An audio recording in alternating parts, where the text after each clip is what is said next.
You don't even know that, you dumb wife. My mother-in-law always calls me dumb wife.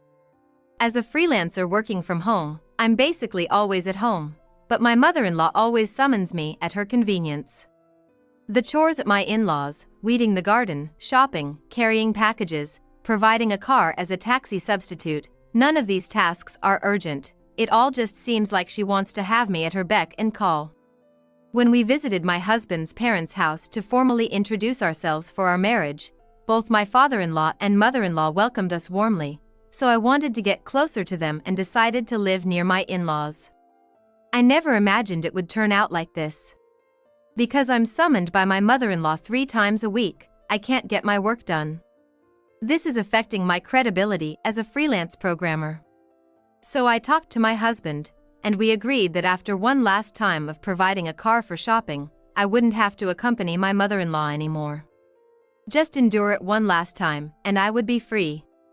I was just following what my mother-in-law said for that sake. Ouch! Ouch! Ouch! When I arrived at my in-laws' house after shopping, my mother-in-law was sitting on the ground next to the car, repeatedly saying ouch and showing no sign of getting up. It seems she really is injured. Hey, damn wife! An ambulance! Even in this situation, I'm fed up with being called stupid wife. This person never stops using foul language. If she's going to go that far, maybe I should really become the stupid wife she talks about. An ambulance, right? I'm Yvonne. Currently, I am a 30-year-old freelance programmer working from home. This year, I got married and now live with my husband Andrew, who is 4 years older than me. Andrew and I originally worked at the same company, where he, having joined as a new graduate, was assigned to train me, a newcomer at the time. I thought of him as a kind and reliable senior, but initially, I was too busy learning and doing my job to think of him in any other way. After I became capable of handling more responsible tasks, I had the opportunity to work on a project with Andrew as a member of the same team. Spending time together working towards the same goal, I came to strongly feel Andrew's kindness and seriousness. At the project completion celebration, Andrew and I quickly grew closer. After about 2 years of dating, we got married and are now here. With the marriage, I quit my job to become a freelancer. Even so, I still get work from my former company, and I've been able to maintain good relationships with companies I've worked with before, successfully taking on work. After getting married, we rented an apartment close to Andrew's parents' house. My parents' house is about a 4-hour drive away, which isn't easily accessible, but Andrew's parents' house was close to where we originally lived. When we visited to introduce ourselves before the marriage, they treated us very well, and I hoped to get closer to such kind parents, so we decided to live nearby. Furthermore, in talking to Andrew's father, I found we had unexpected things in common. For instance, a manager at one of my clients and Andrew's father knew each other. I like comedy, and it turns out Andrew's father likes the same comedy duo. Andrew's father holds a respectable position at his company but has always been kind and friendly to me. There are times when I find it easy to talk to him because he reminds me of Andrew, and our conversations often become lively. At those times, I can't help but feel my mother-in-law's gaze harden, but surely that's not the case. Well, I did plan to maintain a certain level of decency in my relationship with her. That was the plan, anyway. Lately, my mother-in-law has been contacting me more frequently. The requests are usually things like wanting me to weed the garden, or telling me to buy eggs because they're on sale at a certain supermarket and to bring some to her house as well. She probably thinks I have too much free time since I'm home, assuming I'm idling away my hours. I've explained that I work from home, but my mother-in-law, who has been a homemaker all her life, seems to have a hard time grasping the concept of modern remote work culture, often saying, "You're always at home, aren't you?" Even though I'm at home, I have set working hours just like when I was employed at an office, and I spend that time focused on my work. If I don't meet deadlines, it's like having to work overtime into the night, and when multiple projects pile up, it's hectic. So, when she suddenly says things like, "Come over now to pick up some vegetables," it puts me in a difficult position. I've repeatedly explained that I'm working just as if I were going to an office and have declined her requests, but she seems to ignore what I say and keeps making the same requests, even increasing the frequency of her contacts. She might be getting more insistent because I'm not complying with her wishes. But I also want to do my job properly. Being a freelancer, my credibility is at stake. However, my mother-in-law didn't give up that easily. When I refuse, she started bringing her tea-drinking friends from the neighborhood to my house unannounced. "You haven't been coming over at all, so I brought these myself. Look at all these vegetables. They're wilting because you never come to pick them up, but they're still edible, right?" she would say, bringing over a bunch of nearly spoiled vegetables and standing at the front door chatting endlessly. "Don't you have a job or something? But taking care of the house is also a wife's duty, isn't it? Young people just don't understand the importance of socializing. Not valuing your mother-in-law is like being disrespectful to your own parents. Is this what you call mistreating your in-laws? Oh, how scary. You say you're busy, but you could at least make time to show your face, couldn't you? It's so close by, yet you don't even show your face. What's the point of living nearby? Young people are so difficult, always taking things for granted." A group of 4 or 5 ladies would stand at my front door, left open, and go on like this. I don't know what my mother-in-law has been telling her friends, but having my time taken up this way and being badmouthed one-sidedly is too much. To summarize what the ladies were saying, it seems they think I should just do as my mother-in-law says. In other words, unless I comply with my mother-in-law's demands, this will keep happening. To avoid trouble, it might. I had no choice but to finish up the work I couldn't do during the day late at night. I braced myself and decided to accompany my mother-in-law on her errands to some extent. However, I quickly regretted that decision. Being suddenly called over to her house became the norm, and she would come over saying, "I've brought some side dishes," then start rummaging through the fridge and looking around the house, frequently complaining, "Clean up properly, it's dirty here." I was also summoned to my in-laws' house to do tasks like weeding the garden, shopping, or cleaning the house. Moreover, since my mother-in-law doesn't have a driver's license, she would often call me to use my car like a taxi. Destinations vary, it's the local supermarket or a shopping mall far away. She would just get in the car and mention the destination. Naturally, there were times when I was unfamiliar with the place or had never been there before, and I would have to ask for directions. "Don't you even know that, you dumb wife?" she would berate me without offering any help. So, I had no choice but to figure it out myself, entering the destination into the car's navigation system. When we went shopping, my mother-in-law would buy in bulk, and I was tasked with carrying the bags. Perhaps my father-in-law earns well, and being just the two of them, they might have the luxury to afford such shopping sprees, but there were also expensive jewelry and items that made me wonder if they were really necessary. I guess there's also a point in showing off to me. You need to own proper things to show class, something a dumb wife wouldn't understand, she often says. That's why she never thanks me for accompanying her on these shopping trips, nor have I ever received anything from her. Not that I want such things. I just think it's all harassment towards me.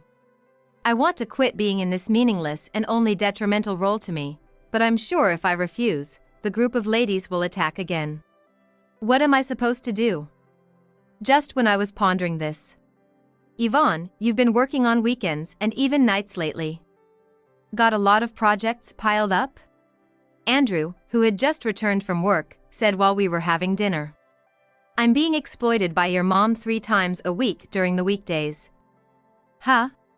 I couldn't hold it in anymore. Maybe I was just too tired. Irritated, thinking whose fault does he think this is? I've been told to clean the yard or come pick up vegetables and such. By my mom? To you? Yeah. Even when I say I can't go because I have work, she doesn't listen, and then she brings her friends over to our house and they all complain loudly, accusing me of bullying my mother-in-law. Every time, she tells me to start the car right now. Then, I have to carry all the luggage. I can't work at all during the day. Andrew looked puzzled. Perhaps that's understandable. After all, in front of Andrew and his dad, his mom is acting like a good wife and wise mother. The very image of an ideal housewife, always serving and stepping back 3 paces behind her husband. Not that his dad is domineering, and Andrew, having lived on his own for quite a while, doesn't mind doing household chores. But when his mom is around, she does everything, insisting men should just sit down. Interestingly, in front of Andrew and his dad, she calls me Yvonne, not dumb wife. But when it's just us, it's dumb wife. When the men are around, she doesn't make me do anything. Instead, she shows concern for me, which is quite astonishing. I've never seen anyone so skillfully toggle their two-faced nature. Thus, to Andrew, his mom is the perfect mother, always kind and considerate towards the family. I agreed to live near Andrew's parents, thinking the same. But the reality was different. A mother-in-law with a terrible hidden side. Still, speaking ill of Andrew's own parent wouldn't sit well with him, and he seems to like his mom, so I thought it better not to say anything. But I wanted Andrew to understand. My mom did that? Can't believe it? It's not that I can't believe. Do you think I'm lying? I believe you don't lie. That's a relief. If Andrew had called me a liar, it would have been grounds for immediate divorce. Hey, can you ask her to stop? The weekday callouts are really tough on me. You mean, I should talk to Mom about it? Yeah. If I say anything, it just ends with shut up, dumb wife.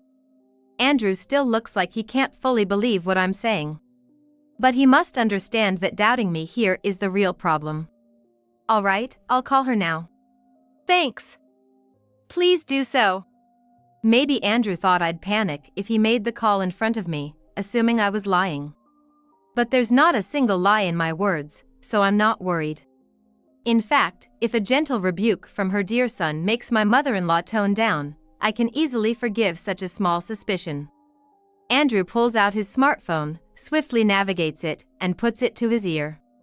Hey, Mom, yeah, I'm eating right now. Pork ginger, but I wanted to ask you something. I can almost picture the excitement in my mother-in-law's voice from getting a call from her son. Is it true you've been calling Yvonne over 3 times a week to run errands? I'm a bit disappointed by the way he's asking. It's as if he's just asking because I told him so. Well, it's true, so I guess it's fine. Anyway, I'm sure Mom will say something like it just happened that way or Yvonne is so kind. I just end up asking too much of her, I'm terrible. Yvonne has work too, so it's hard when she gets called over. No, she's at home, but it's like she's working at the office. It's frustrating that she can't understand this.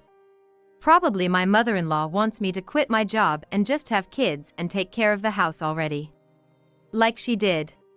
And she wants me to listen to her, loud and clear. I get that it's inconvenient without a car.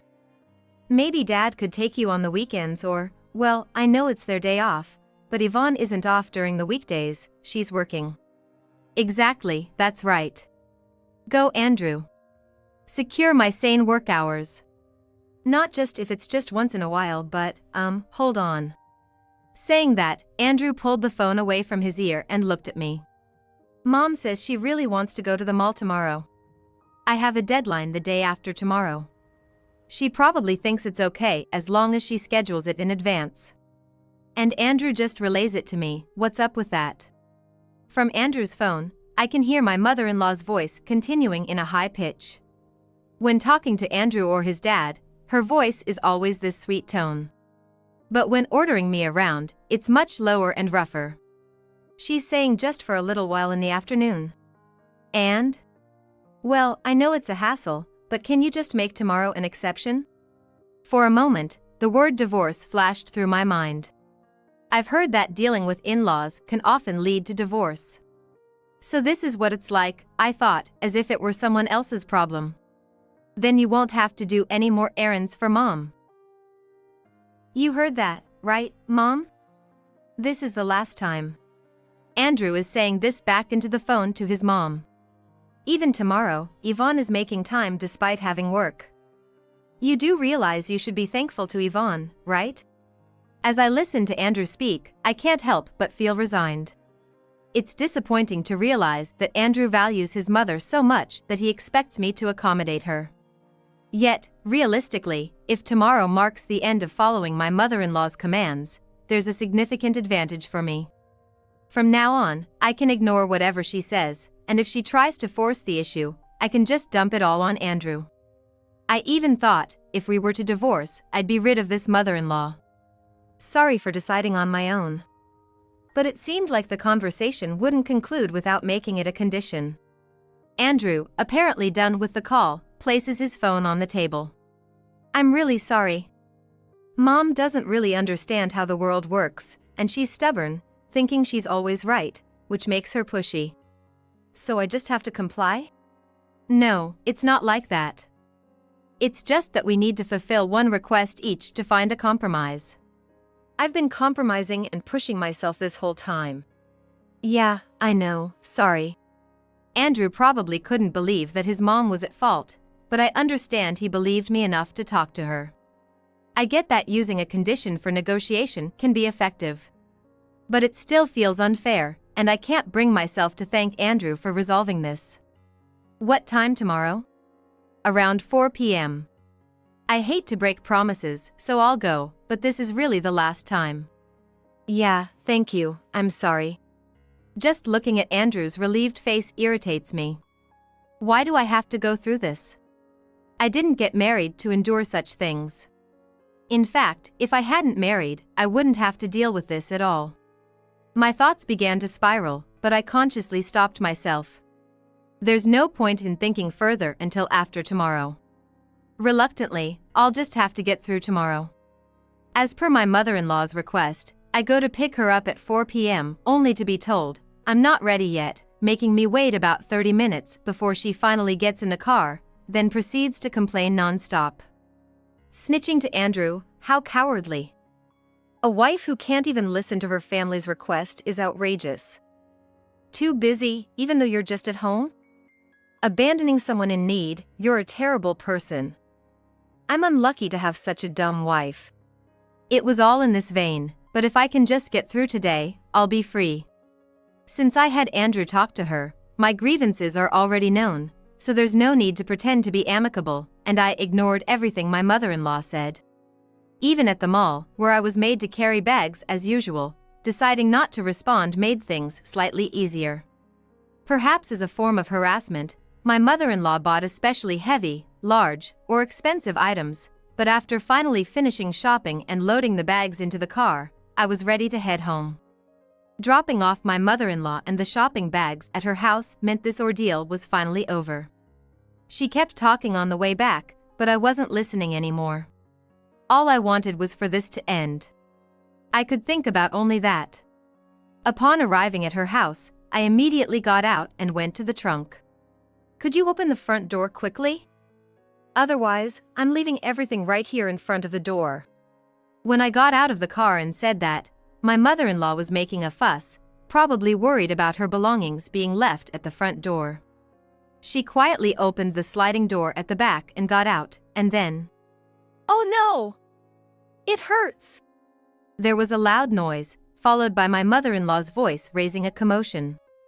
Wondering what had happened, I walked around to the back of the car and saw my mother-in-law sitting on the ground. It hurts, it hurts. Approaching her, I saw the open door, my mother-in-law sitting on the ground, and the contents of her bag scattered around. Did you fall while getting out? It's this car! The door! It trapped my foot! I think it's broken! It must be out of frustration. She was lashing out. But this car's automatic sliding door comes with a pinch prevention feature that reverses the door if it detects an obstacle during closing. The fact that the door is open means she either fell out of the car or closed the door too quickly while getting out and almost got trapped. Sitting and yelling, she might indeed have hurt herself, but it's likely due to her own carelessness. It hurts. Hey, dumb wife. An ambulance.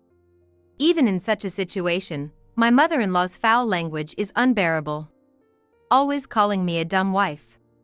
If she's going to keep saying that, Maybe I really should act like the dumb wife she claims I am. An ambulance, right? An ambulance. You heard me, dumb wife. Wee-oh, wee-oh. What? Wee-oh, wee-oh. I decided to fully embrace the role of dumb wife. She only said ambulance. Not call an ambulance. So, I just kept imitating ambulance sounds. Stop it. Wee-oh, wee-oh. Enough. That's it. My mother-in-law managed to grab her phone that had rolled out of her bag and called the fire department herself to summon an ambulance. I continued making ambulance sounds until it arrived, amusing myself with the bewildered look on my mother-in-law's face. After a few minutes, the ambulance arrived. My mother-in-law was still unable to move, so the paramedics examined her and then transported her into the ambulance with her right ankle stabilized. Should I come along? I don't need an idiot like you, obviously. She was still yelling, and the paramedics were trying to calm her down. Not that I had any intention of joining her. Are you a family member? One of the paramedics asked me. It seems the hospital she'll be taken to has been decided. She's my mother-in-law. I'll follow in my car to the hospital. Understood. Please go to this hospital. I was handed a note with the name of the hospital written on it. It's a general hospital about a 20-minute drive from here. After seeing off the ambulance, I decided to contact my father-in-law and Andrew before heading out. Both were just finishing work and said they would head directly to the hospital. The hospital is near where my father-in-law works, and for Andrew, it's just a quick stop on his way home from the office. I guess we'll talk when everyone's together. Muttering to myself, I got into my car. When I arrived at the hospital and was shown to the treatment room by the hospital staff, there were my mother-in-law with her right ankle firmly stabilized, my father-in-law, and Andrew, all together. How terrible to get my leg caught in the door. As soon as she saw me, my mother-in-law, sitting on the treatment bed with her legs stretched out, started ranting. Yet, with my father-in-law and Andrew present, her tirade was less than half its usual force. Excuse me? It's a fracture. You're responsible for it. I had anticipated something like this, but I didn't expect her to start accusing me in front of my father-in-law and Andrew. Does she really believe her assertion that I caused her injury will be taken seriously? Looking at Andrew, he sighed deeply before speaking. It's a hairline fracture. She put her full weight on her ankle and twisted it. It's because of her. That woman trapped my leg in the door. It's a stress fracture because of you. Mom, you twisted your own ankle. That's why you got hurt. My mother-in-law interrupts Andrew's explanation with her own high-pitched complaints. Twisting her ankle means she probably failed to exit the car properly and fell. Why are you trying to blame me? Because you're bullying your mother-in-law. Being accused of bullying for an accident you had on your own. Shut up, dumb wife. It's your fault. You're the bad one. My involvement seems to bring out my mother-in-law's true nature.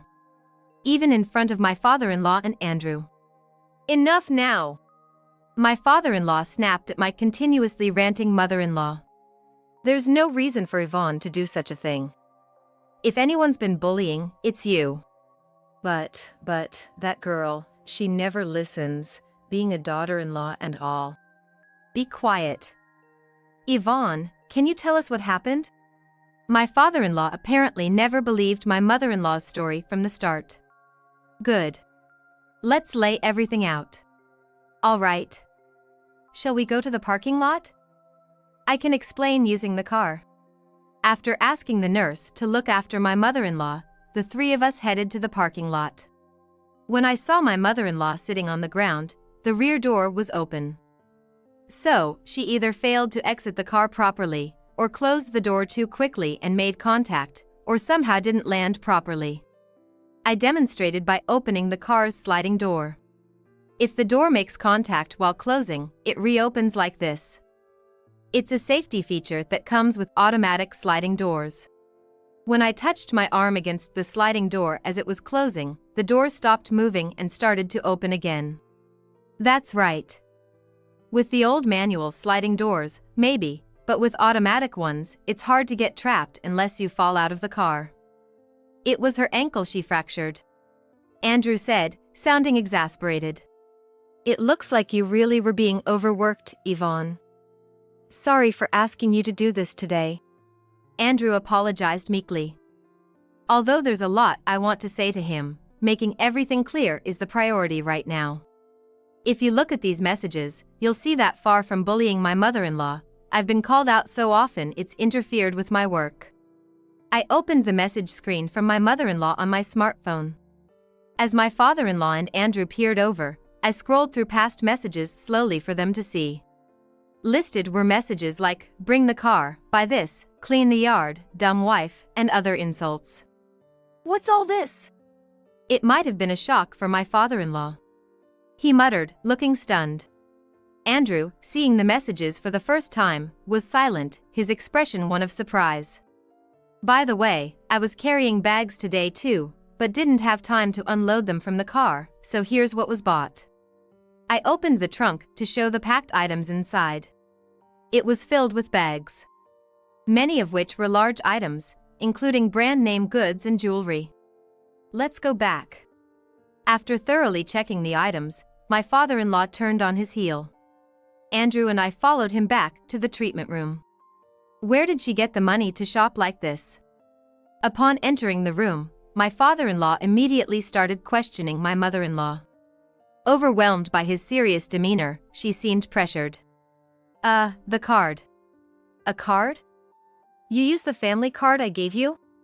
Well, there was this ad for a card that you can withdraw money with. At first, I wondered what she was talking about, but then it clicked when she mentioned the ad and a card you can withdraw money with. My father-in-law seemed to realize it too. You didn't take out a loan with a credit card, did you? Just a little at a time, I thought I could pay it back. How much did you borrow? No, more importantly, why would you do such a thing? I suspected it was a considerable amount, given her extravagant shopping sprees. I had thought my father-in-law was making good money, but I never imagined it was like this. But. My mother-in-law stammered, clearly flustered. It was all about showing off to me, wasn't it? I figured she hadn't logically thought through her actions enough to explain them herself. So, I decided to explain. You often said, if you don't have nice things, it shows your status. Maybe you wanted to flaunt that you could buy things I couldn't afford, to feel superior. Insisting on shopping but not buying anything would have hurt your pride. At my words, my mother-in-law opened her mouth to retort but seemed unable to find the words, her face twisting in frustration. Meaning, I was probably right. What are you doing? My father-in-law's feeble murmur echoed in the treatment room. My mother-in-law, with her shoulders slumped and head bowed, didn't utter a word. About a month after the injury, my mother-in-law was able to walk again, and after that, she started working at a factory with an employee dormitory. Regarding her debt, my father-in-law decided to pay it off in one lump sum on her behalf, on the condition that she would work to pay back the amount. It was a job found through a contact of my father-in-law's, and the plan was for her to live in the employee residential unit while repaying the debt from her salary, minus necessary expenses. If she refused, she'd have to repay on her own. Moreover, after stating that he would file for divorce if she didn't comply, my mother-in-law agreed. It's unclear how long it will take her to finish repaying, but during this time, she's required to live in the company housing, my father-in-law said. He hopes she will reform while working, but if not, he's decided on divorce. What will happen when my mother-in-law finishes repaying and returns, I can't say for sure. For now, she occasionally calls Andrew to complain, which doesn't give me much hope. Andrew either lectures her or doesn't answer the phone at all, but it seems like a significant stress for my mother-in-law, who has never really worked before. She does nothing but complain about how hard, tired, and unwilling she is to endure this, and how much she hates everything. As for our relationship, which once teetered on the brink of divorce, after returning home from the hospital, Andrew knelt down and apologized to me. It was the first time I'd ever seen someone prostrate themselves in apology, and even more shockingly, Andrew was crying with snot running down his face. "I never thought Mom could do something so terrible. And yet, I forced you to listen to her, not realizing how much you hated it. I'm truly sorry." Seeing the messages from my mother-in-law made him fully understand. It seemed like tears of guilt, remorse, and empathy were overflowing. Yes, Andrew is a kind person, full of empathy and compassion. He acknowledges his mistakes and doesn't hesitate to apologize for them, even to the point of showing his tearful face while kneeling. That's why I fell in love with him. Being told to side with your mother did hurt me. "I'm so sorry, really." "It's okay now, I'm over it." "Yvonne, I'm sorry and thank you. This ordeal has, in a way, been a valuable experience for us. We will also try to strengthen our ties once again." 2 years have passed since then, and we are living as a family of 3 in a new place. Andrew was transferred, prompting our move. Becoming a freelancer was in anticipation of this. In our new home, I became pregnant, gave birth, and am now busy with childcare. My parents came to help after the birth. Although I haven't met my father-in-law in person yet, he seemed touched when we showed him the baby over video call. As for my mother-in-law, she hasn't been able to return yet. I'm planning to resume work soon. At first, I'll start with a lighter workload and see how it goes, balancing work and childcare. But with Andrew's support, I'm looking forward to leading a fulfilling life. My name is Kelly Turner. I'm a 46-year-old stay-at-home mom. I have 1 child, a boy. My husband is a doctor and works hard every day. As a result, it's rare for our family to go out together. Yet, I feel so blessed that I sometimes wonder if it's okay to be this happy. Today, we're going to celebrate my son getting into college by insisting on going out to eat as a family. We still have some time before our reservation. Taking advantage of the occasion, my husband booked a fancy restaurant, but I left the house early due to my excitement and now I'm wondering what to do to kill some time. Maybe I should grab a cup of coffee, but I don't want to spoil my appetite. While I was pondering this, I heard a familiar voice. "Hey, infertile woman." I thought it was a terrible thing to say, and then someone tapped me on the shoulder. "Why are you ignoring me? Standing here all alone, looking pitiful, you haven't changed a bit. Still single, huh? Well, I guess it can't be helped. Oh, this is my daughter. She's turned out to be quite the beauty, and she's already in college." "The child you were pregnant with back then?" It was the last person I wanted to encounter. Because he was my ex-husband who, 18 years ago, suddenly showed up with a young woman visibly pregnant and handed me divorce papers saying his mistress was pregnant. "You couldn't have kids with me, so it couldn't be helped. If you're going to blame someone, blame yourself," he said, mocking me, leaving me too shocked to respond. The divorce papers I was forced to sign against my will. How frustrated I was back then. After marrying, I had devoted myself to my husband, yet I was blamed as if everything was my fault, shattering my self-confidence, and yet, after we separated, I inexplicably spent my days in tears. I still can't understand why I ever loved such a man. The child from back then was a girl. Yeah, she is. Pretty, isn't she? I never thought she'd turn out to be this beautiful. Yes, she looks nothing like you, turned out to be such a beautiful woman. We're going to celebrate her getting into college by going out for sushi.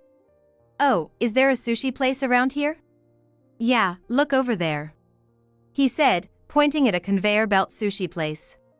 Oh, conveyor belt sushi. What's the big deal? Conveyor belt sushi is still sushi, right? Yeah. I haven't been to a conveyor belt sushi place in 18 years, so I totally forgot about it. Right.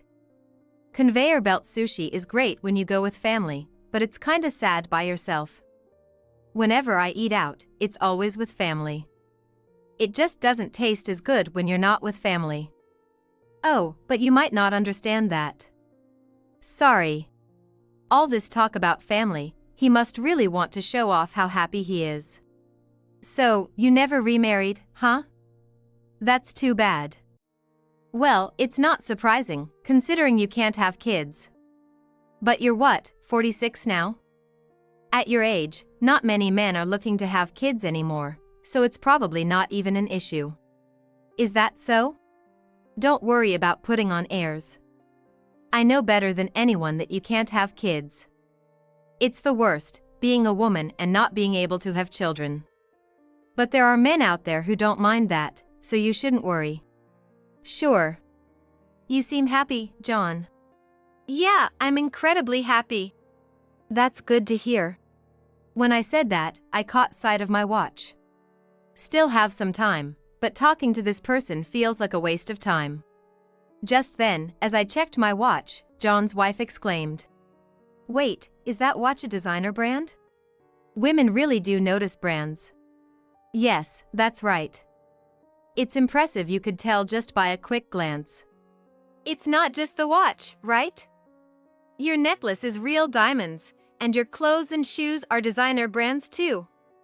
How much did all that cost? About $20,000, I guess. $20,000. Hey, don't worry about it. That's because she's single. We have a daughter, don't we? When you have a daughter, you don't need designer stuff. But she couldn't get the brand of family, so all she can do is dress up her body. Think about it. Yeah. You're probably just standing around here, all by yourself, wondering what to do, right? Not really. I'm waiting for someone because I have plans. The person you're waiting for is a woman, right? I bet it's just two women going out to eat. Really pitiful. It's impressive how far your imagination can go. That's all you're capable of. I'm off to celebrate with my daughter, but you've got no family to celebrate with. This is how he used to belittle me. The honeymoon phase was happy, but after 2 years, the fact that we couldn't have children made his behavior towards me terrible, always looking down on me. Desperate for a child, I underwent fertility tests, but there was nothing wrong with me. I was perfectly capable of having and bearing children, yet it just never happened. Despite that, I was always blamed, and as we remained childless, I was treated like a maid. My daughter is excellent. I'm looking forward to her future. Is that so? Which college did she get into? She got into college A. Impressive, isn't it? That's good. Lucky she doesn't take after you. What did you say? She's the spitting image of me. Only in terms of intellect, perhaps. College A is known for its low academic standards, after all. She doesn't look anything like him in other aspects. I think, watching my daughter grow up beautiful, if we had had a child together, she wouldn't have turned out this pretty. She's beautiful because she comes from good stock. Sure, your wife is beautiful. Good that she takes after her. But I wonder who she gets the not-so-similar parts from? It's obviously me. She might not seem like it, but she does resemble me. If you think so, that's fine, I guess. You're just jealous of me. Because I have a family and you don't even have a husband or kids. You must be so envious. I wonder about that. Maybe you just need to feel self-satisfied? After all, you don't have a husband or kids. For now. Anyway, I don't mind what you think. Why don't you just go into the sushi place?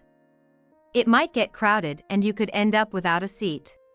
No need to worry about that. It's conveyor belt sushi, so the turnover is quick. John laughed at his own lame joke, but his daughter didn't crack a smile. In fact, she looked like she was looking down on her father.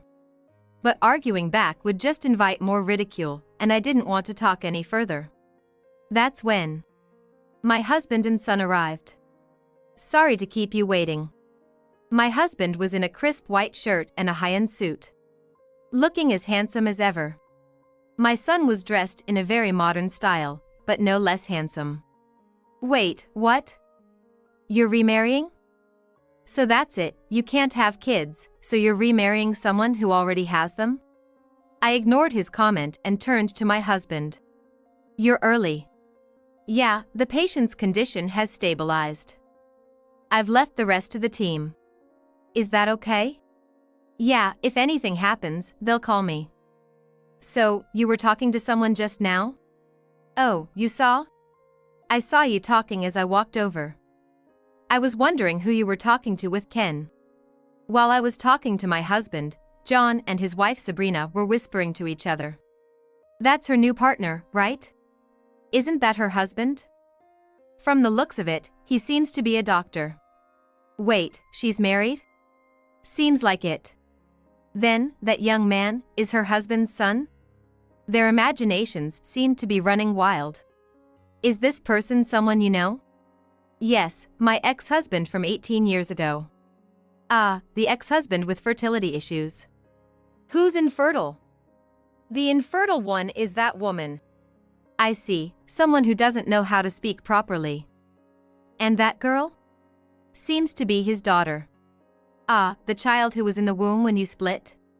Yes, that's her. I see, well, that's impressive. What's impressive? Knowing she's not your own child but raising her as if she were. Not many people would do that. I respect that, it's quite something. What? What are you talking about? This child is mine. Ah, publicly, that's what you'd say. But you don't have the means to have children, right? That's why you couldn't have them. What? Why wouldn't I have the means? That's ridiculous. Really? My wife is capable of having children, but when she was with you, nothing happened. That suggests the problem was with you. So, you don't have the means. I thought it was admirable you're raising her, even though she's not your own. And no offense, but you and your wife don't look well off. You're wrong to say that. They said they came here to celebrate their daughter's college admission with family at a conveyor belt sushi place. Celebrating at conveyor belt sushi? That's a tough one. That's unfortunate for the daughter. Who are you, being so rude all this time? I'm her husband. You got married? You just assumed I couldn't get married, so I never corrected you. So, that kid is your husband's stepchild? No, he's my son. Lies. How can that be? Like my husband just said, there was never anything wrong with me. When did this happen? Right after we divorced. What? Right after we divorced means he's my child? Stop joking. He was conceived after the divorce. He's definitely my husband's child. It's impossible to happen right after the divorce. After the divorce, my husband was there for me when I was just crying all the time. His kindness moved me, and we decided to marry. But since there is a minimum statutory 6-month waiting period, we waited to register our marriage. By that time, I was already pregnant with his child.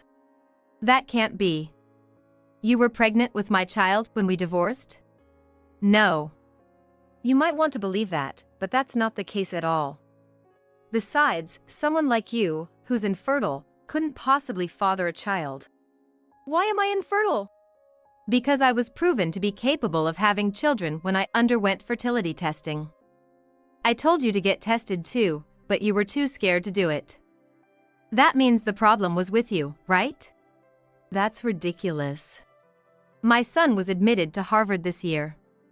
If he really were your son, there's no way he'd get into Harvard, considering how much you hate studying. What are you talking about? My daughter got into college A. Oh, is that so? Why laugh at college A? It's a respectable college too. The academic standard of college A is quite low. It's practically a college where writing your name is enough to get admitted. Ah, let me introduce you to my son, a future Harvard student. That's impossible. But it's good enough that she got in. If it were really your genes, she wouldn't even be able to get into that. You can't even understand middle school problems. That's going too far. I'm glad I'm my dad's kid. Don't make fun of me. I'll be mocked if I'm mocked. You've made fun of me enough. The me who wouldn't fight back was only when I was weak. I'm different from who I was back then. It's only natural to talk back. What kind of woman has she become? And you, marrying such a woman? Well, I'm thankful you left her. We're off to celebrate our son's direct admission to Harvard at a fancy restaurant now. A fancy restaurant? Of course, it's a celebration. We want it to be memorable, right? Don't you feel sorry celebrating at a conveyor belt sushi place? Shut up. Eating anywhere is fine as long as it's with family. Your husband is really a doctor? Yes, exactly. Thanks to you taking John away, I met him. He destroyed my mental health, but without that, I wouldn't be where I am today. How? Where did you meet him? He works at a mental health clinic. I was his patient. I hated you two so much back then, but now, thanks to my husband, I can see that the past led to my present. We're financially comfortable and extremely happy. I'm truly grateful you left. She looks so happy now. You're lucky too. Accepting another man's child as your own, caring for her so much. It's rare to find a man who's been deceived for so long without realizing. This child is mine. Believing that so firmly, you're a great person. It's remarkable, considering how much they don't resemble you, that you've never doubted it. Doubt? This child is mine. Made from my genes. You're impressive for considering your husband's child as your own. Unfortunately, as I said before, you still don't get it. This child was conceived after I left you, with my husband. He's made from my husband's and my genes. There's no doubt about it. After all, he resembles both of us. My daughter too. She resembles me. John looked at his daughter, but his words faltered. It seems his feelings got in the way, even though he wanted to assert they resembled each other. It's about time. Oh, really? I thought we had more time before our reservation. Well, I don't think we'll meet again, so take care. Mom, look. I bought this while we were waiting. Oh, the jacket you've wanted for $2,000. Well, it's a celebration, after all. A $2,000 jacket, just like that. Have a pleasant evening. Let's go. As we proudly walked away, Sabrina's voice could be heard. What was that? I stole you from her, then she remarries a doctor, dines at fancy restaurants, and buys a $2,000 jacket for a college admission celebration, saying it can't be helped with a laugh? We can't even afford a $200 coat. Oh dear. I should have never married you. Maybe I could have married a doctor too if I hadn't chosen you. Why did I choose you? What a mistake. Hey, Sabrina. It's our daughter's celebration today. Quiet. I'm not in the mood.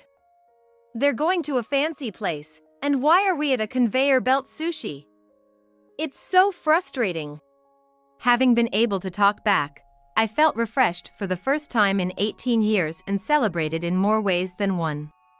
Well, I'll never see them again, and there won't be any contact, so that's okay, right? That's what I thought, intending to keep that day as a vindicated memory. But then, about a week later, I got a call from John. Hey, it's been a week. Oh, you haven't forgotten my number? Yeah, seems I forgot to delete it. What do you want? I have a question. I thought I'd never hear from you again, what is it? That boy from the other day, is he really your child? Yes, he is. You weren't infertile? No, I wasn't. Then why couldn't we have a child when we were married? Because the issue was with you. That's impossible. Then why haven't you had a second child with her? You only have one child yourself. I chose to have only one child. I wanted all my love to go to just one child. But John, you said you wanted at least 3. Aren't you trying to make more? Or was your love for children a lie? No, I love kids. I've tried to have more. Trying but not succeeding? That means something, doesn't it? That's ridiculous. Are you sure that child is yours? She has to be my child. Even though she doesn't resemble you at all? That's... You could always get a test. That would clear everything up. After all, cuckoldry is a thing in this world. Cuckoldry? Yes. Maybe the child is someone else's. No way. If you're getting anxious, you should check. Knowing the truth and accepting it is better, right? Then everything will be clear. Yeah. Scared, huh? After all you said to me. Too scared to face the truth? No way. My daughter is mine. There can't be any mistake. Then you shouldn't have anything to worry about. Yeah, but I'm quite busy, even as a stay-at-home mom. I don't have time to deal with John anymore. Bye. 2 weeks passed. I thought I wouldn't hear from him again. But it seems he had no one else to turn to, so he contacted me again. Sounding utterly defeated. I was actually infertile. My sperm, none. So, it wasn't my fault, as I said. After all you accused me of. Yeah, it seems so. I can't have children. If you had gotten tested earlier, I wouldn't have had to endure all that. But thanks to that, I met my husband and even had a child. But I thought maybe the child could be mine. That's impossible. Yeah, but it's not something you can just accept easily. Yes, you are a weak man. So, I got a DNA test done. And? She wasn't my child. I knew that. Without sperm, there couldn't be a child. So, I asked my wife if it's really not my child. Even after all this time, she said that wasn't true. But it's impossible, so I showed her the DNA test results. Then she said, "You went that far." When I pressed her, she admitted she had been seeing someone else at the time. She got pregnant, but when she told him, he ran away, so she said the child was mine because I wanted one. A spectacular case of cuckoldry. Yeah. I was spectacularly duped. But it's okay, isn't it? You've been happy thinking she was your own. It was fine not knowing the truth until now. But now that I know. So what? Now that I know the truth, I can't see her as my daughter anymore. I've been raising a child who isn't even mine as if she were. That's okay. You've raised her lovingly and she's turned out beautiful. Just keep being a family as if nothing happened. Aren't you just happy to have been a parent? No, I wanted a child of my own genes. If she was of your genes, she wouldn't have turned out so beautiful. Shouldn't you be thankful to your wife? If she was my own, she would have definitely been cute. Look in the mirror before you say that. I'm getting a divorce. What? I've decided to divorce. I've been betrayed by my wife. How can I forgive this? Wait a minute. Getting a divorce now is absurd. You betrayed me by having an affair. Even if she had another man, if you're happy now, isn't that enough? No, it's not okay. I can't forgive her betrayal. How selfish. Say whatever you want. I've decided to divorce. Being made to raise a child that isn't mine? I can't accept that. I'll never forgive her. Listening to him, I felt it was all so ridiculous and said, "Do whatever you like," and hung up. I didn't need him to report this to me. Feeling it had nothing to do with me. However, John didn't seem to think it had nothing to do with me. After that, there was no contact for a while, so I thought it was over, but 6 months later, John contacted me. I got divorced. When I tapped on the message from John, that was all it said. I accidentally read it. Divorce was his decision. I had nothing to say about it. I didn't want to read that message. Because it felt like it would involve me in more trouble. As soon as I read the message, he didn't waste any time calling me. Why is he calling me? I thought that, but the persistent ringing made it clear I couldn't just ignore it. So I pressed the call button. "Kelly, can you lend me some money?" I could tell he was practically bowing over the phone. We've been divorced for 18 years, you know? Why would I lend you money now? That's because, after the divorce, I was demanded to pay alimony and child support. Why? I don't understand why you would have to pay alimony. I don't get it either. I thought my ex-wife was to blame, but she says since I acted as a father for 18 years, even if the child was someone else's, that makes me the father no matter what. And since I wanted the divorce, she says it's only right that she demands alimony. I can kind of see her point. I don't have any savings to begin with. And she knows that but still demands such things. What a terrible woman. Huh. But I thought it was inevitable, so I borrowed money to pay. I see. Then, I was demanded to pay child support. Well, that's only natural. Why? The child isn't even mine, why should I have to pay child support? Because the child was born during your marriage and you registered her as your daughter, didn't you? That means, legally, she's your child. I just can't accept that. Whether you accept it or not, that's the law, isn't it? What a mess. Every night I'm bothered by this, I feel like I'm losing my mind. That sounds tough. So, I figured it'd be easier just to agree to the divorce. Well, if that's what you decided, then it's fine, right? Yeah, that's the thing. Now, I have to pay for college expenses every month. College A is private, so tuition must be high, right? Exactly. I have to pay off my debt, and on top of that, college expenses? I've been kicked out of my house, with nowhere to live. She doesn't care about me at all. That's tough. You see? If I had some money, at least I could rent an apartment, but I don't even have the money to rent one, so now I'm staying in an internet cafe. So, can you lend me some money? I see. You have a wealthy husband, don't you? Can afford to buy your child a jacket that costs $2,000? So, lending a little to your ex-husband like me wouldn't hurt, right? What are you talking about? Our relationship is just by chance after 18 years. I have no obligation to do anything for you. Don't say that, help me out. I'm really in trouble. No way. Do you think my husband would find it amusing if I lent you money? It could even put my marriage at risk. You made your bed, now lie in it.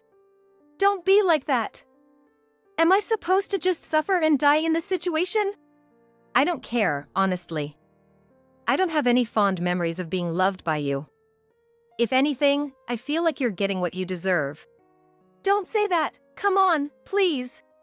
John kept begging for help, but since I had no intention of assisting him, I blocked him. I wondered what happened to him after that, but decided it wasn't worth my concern. Then, about 3 months later, I received a call from John's ex-wife. When I asked how she got my number, she said she took it from John's phone before they separated. Thinking about her persistence, the content of her call was rather pitiful.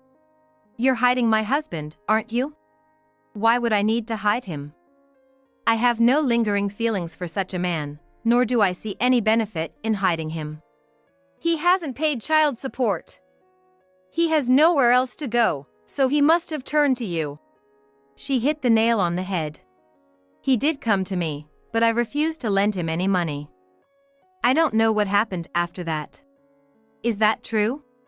I wanted to yell that I didn't care, but there was no point. I just repeated that I didn't know anything, and she ended the call, saying that she is going to find him and make him pay the child support. With her determination, she likely did just that. But since then, I've heard nothing more about John, so who knows what became of him. He could very well be slaving away somewhere. Truly, what goes around comes around. As for me, my son is thriving in college. Lately, my husband and I have been enjoying dates together, further savoring our happiness. I truly believe that divorcing back then led me to my current happiness. Finally back, huh, you witch. What? It was when I came home from shopping and opened the door. My husband came running from the back and said that I couldn't believe he would say something like that to me, even though we're married. You really fooled me, didn't you? I have no idea what you're talking about. Anyone would react that way if they were suddenly told something like that. Then, my husband showed me something. Well, you'll understand if you see this, right? What he was holding was a small box. Inside, there was a note of bank information with $400,000 of retirement money hidden in it. Moreover, it was supposed to be locked so it wouldn't be found. Why do you have that? I don't need to tell you that. But, hiding it in such a place. He laughed at me as if mocking me. He must have searched for it while I was away. It's the same as stealing to take it without permission.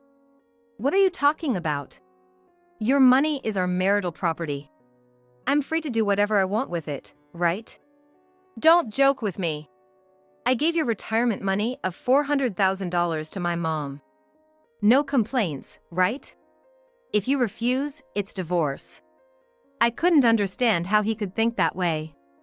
Of course, I had no intention of giving even a penny to my oppressive mother-in-law. However, at this moment, I had an idea. If that's what you want, please go ahead. Yeah, I will. In that case, let's get a divorce. I was gonna do that anyway. I filed for divorce immediately. And a month later. During this time, my ex-husband and his family were recklessly spending on houses, trips, and more. I would never just hand over the money that easily. Hey! What's this all about?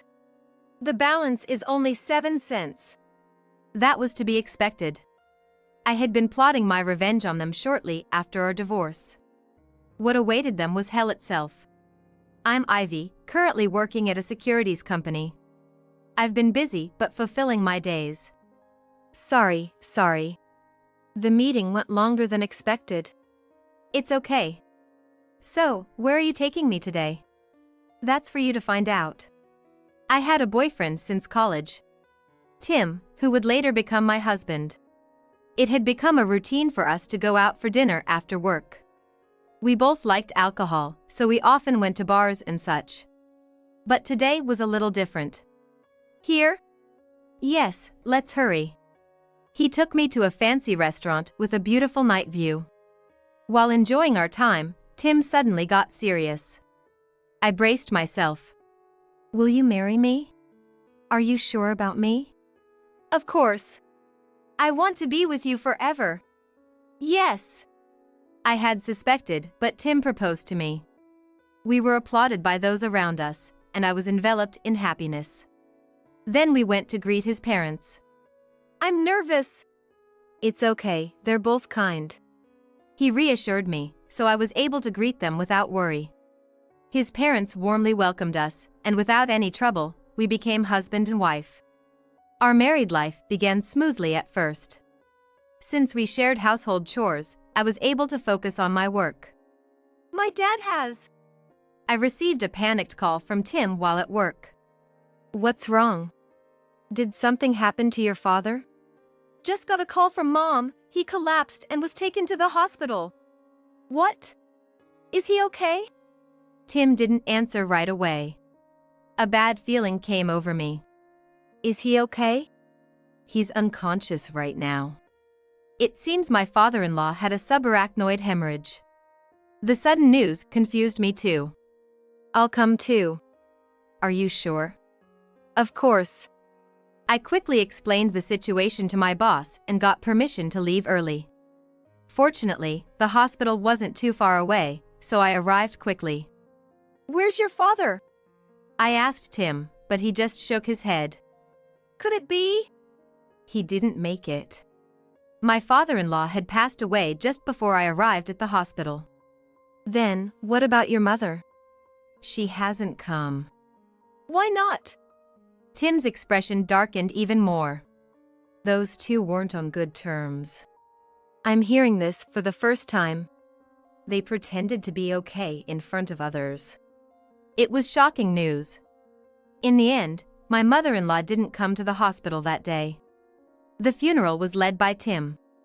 My mother-in-law did attend the funeral but seemed somewhat inconvenienced. Curious, I approached her. Are you okay? Yes, I'm fine. It was good that he died soon. What? Such an end suited that man. That's a bit too harsh. What? I felt fear in my mother-in-law's face. No, nothing.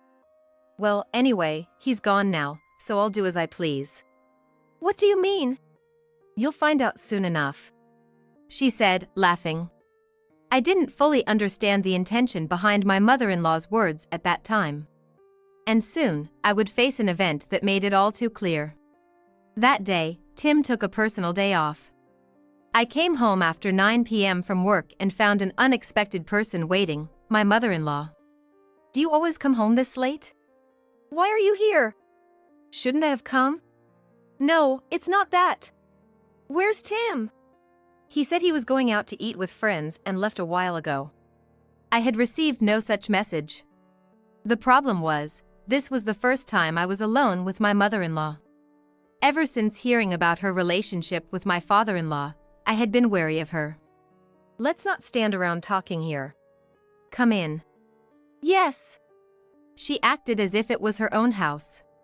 Sitting across from her, I felt tense. So, are you and Tim getting along? Yes. We don't have any problems. And when are you having kids? Kids? You're always working, aren't you? At this rate, you'll never have kids. That's true. She continued to nag. It was as if my mother-in-law was venting all her stress on me. And after she was satisfied, she left. Then, as if passing ships, Tim came home. I'm home. Welcome back. I need to talk to you right away. Oh, okay. After changing, Tim came back. What's the talk about? It's about your mom. Why didn't you tell me? I was surprised too when she suddenly showed up. Plus, I didn't have much notice. So, what did she say? I just listened to your mom's complaints the whole time. Sorry about that. And maybe Mom felt lonely after Dad died? Really? But she was bad-mouthing your dad too. Maybe she just wanted someone to talk to. I could have tolerated that alone. However, since our house and my mother-in-law's place weren't too far apart, she started coming over all the time. That's when the real nightmare began. Less than a week later, my mother-in-law showed up again. It was my day off, but this meant I couldn't relax even on my supposed break. I'm just gonna borrow Tim for a bit.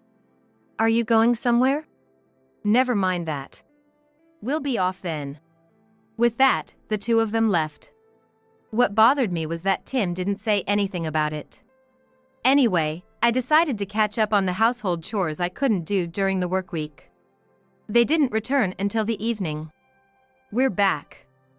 Today, I took Tim out for some fancy French cuisine. Is that so? Wished you would have joined? I wasn't so petty as to sulk over something like that. No, I had things to do as well. Really? You're not upset? She tried to provoke me, but I didn't take the bait. Then Tim came to my rescue. Mom, that's enough. Isn't it about time you headed home? Oh, is it that late already?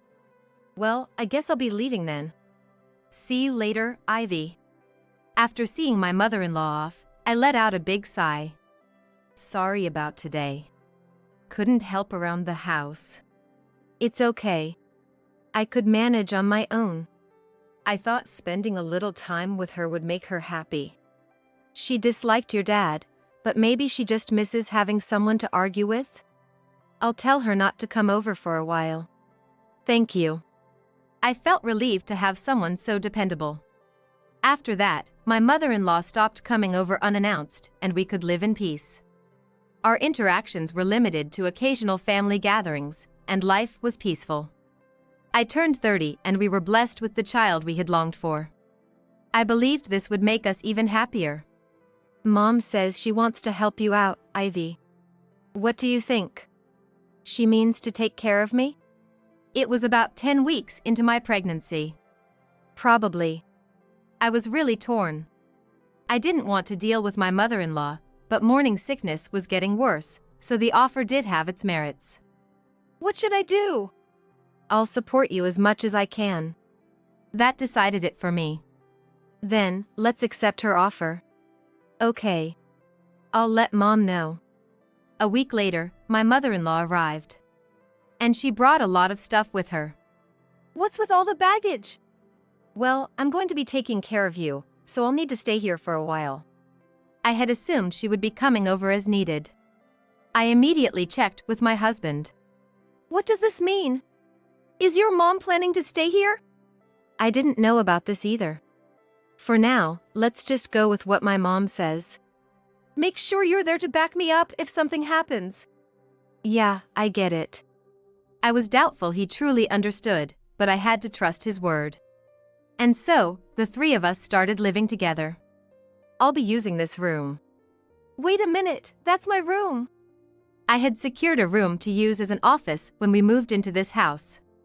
My mother-in-law demanded that room. It's fine, isn't it? I have important documents in there, so that's not possible. For the night, she slept in the room we had intended for the baby. But when I came home from work the next day, all the office stuff was in the hallway. What are you doing? You wouldn't listen, so I had to take action. This is unacceptable. As we argued, Tim just happened to come home. What are you doing? Your mom cleared out the entire study room. Say something to her. Then, my husband said something unbelievable. We owe a lot to Mom. Can't you just let her have one room? From that moment, my suspicion towards my husband grew. I had told him numerous times to ensure his mother didn't do things like this. Fine. You can use that room as you please. You should have said that from the start. The cohabitation with my mother-in-law continued until I gave birth. I decided not to bother with her anymore, thinking it was a waste of time. After giving birth to our daughter Holly, my mother-in-law finally left the house. I thought I could finally focus on raising my child without her interference. Though she did visit occasionally, my husband acted as a barrier, keeping her in check. Finally got it. Now that Holly is here, even if Mom visits, it won't be like before. Can I really trust you this time? Of course. He kept his word and protected me. Holly grew quickly, and before we knew it, she was a middle schooler. We're moving to my parents' house tomorrow. It was the day before Holly's birthday. What? Tomorrow is Holly's birthday. So what? It's already been decided. Why all of a sudden? You know why? I had no idea. Looking back, I couldn't think of any reason. We were forced to move to my in-laws' house against my will. The husband who used to stand by me was no longer there. Before I knew it, he took his mother's side, and his attitude towards me hardened. You've always looked down on me. What? How did you come to that conclusion? Mom told me. Obviously, you work at a better company. I've never done such a thing. You've been hiding it, haven't you? After that, my husband refused to talk to me. And watching all this, my mother-in-law just laughed. What a pity. What have you been telling him? Nothing special. Just that Ivy looks down on you. Didn't think he'd believe it to this extent. I've never thought that, not even once. Maybe Tim always felt inferior, knowing his wife earns more. It was true I earned more than him, but he knew that before we got married. I didn't think that alone would change how he felt. So, my mother-in-law must have said something else. Did you say anything else? Smart of you to catch on. So, what was it? Recently, you've been meeting with a man, haven't you? A man? I realized there must be some misunderstanding. Are you talking about my brother? Your brother? Don't bother lying. It's not a lie. I showed her a family photo. It was understandable for her to be mistaken. Since my brother was overseas, there were hardly any chances for them to meet. Is this the person you saw? Maybe it was him. I'm old, you know. She must have wanted to insinuate that I was having an affair. What's your aim by doing this? Aim? It's obvious. Because it's fun. That's absurd. There's nothing wrong with it. I'm old and don't have much time left. Might as well live as I please. Honestly, I thought she was mad. Using her son to play such games was beyond reason. Also, Holly has doubts about you. You better clear things up quickly. To involve your own granddaughter in this. You have no allies now. Entertain me more. She left those words behind and went back to her room. That night, I asked my husband and daughter to come to the living room to tell them the truth. What do you want at this hour? I want to sleep. It'll be quick. About what Mom said? That topic? Just to be clear, I haven't done anything Mom accused me of. Are you talking about the affair? That's my brother. He just came back here, and we met up. Holly silently listened to our conversation. Do you really expect me to believe that now? Then ask my brother yourself. If you just tell him to match his story with yours, it'll all work out, won't it? You don't believe me. Who would believe such nonsense? What a waste of time.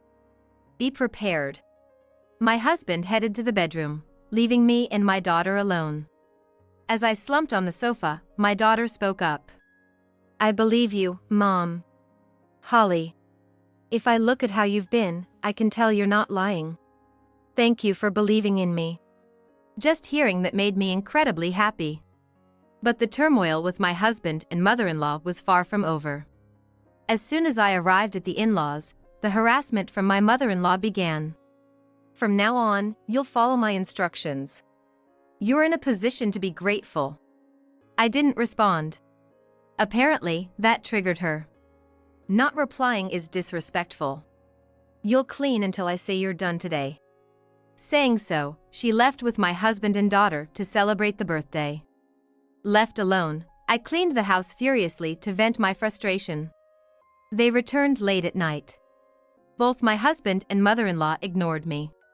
But my daughter spoke to me. Mom. I didn't say it earlier, but happy birthday. Did you have fun? Yeah. Then that's good. But I'm okay, Holly. Don't worry too much about me. I tried to reassure her, but I wasn't satisfied. I attempted to talk to Tim before bed, but he wouldn't engage. I'm tired. Let me sleep. Can't you at least listen? I have to get up early tomorrow. Don't disturb my sleep. Just a minute. I shook him, lying beside me. But he angrily shrugged me off without looking at me. Despite my attempts to keep talking, he didn't respond. Giving up, I went to sleep. After we started living together, the harassment wasn't just when Holly wasn't looking, it became blatant. Stress from work and home accumulated, and my health started to decline. Mom, are you okay? Maybe you should rest a bit. Thanks. But I have to keep going here. Should I talk to Dad and Grandma? I can't put you in that position, Holly. But if something happens to you... I'm fine.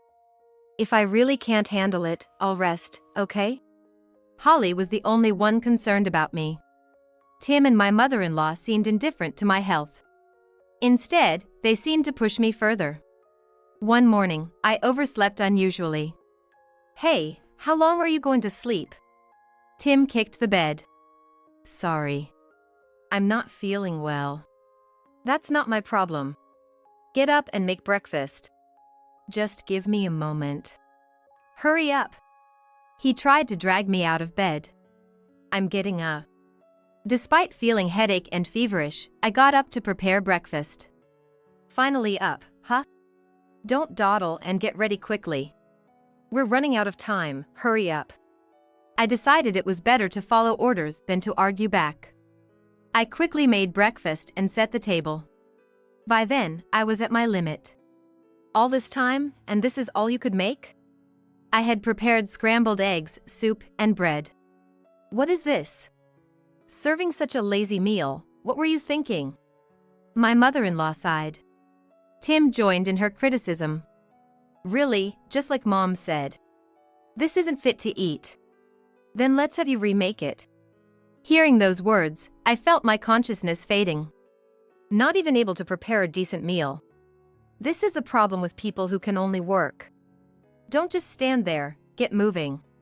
I collapsed right there. Just then, my daughter woke up. Mom!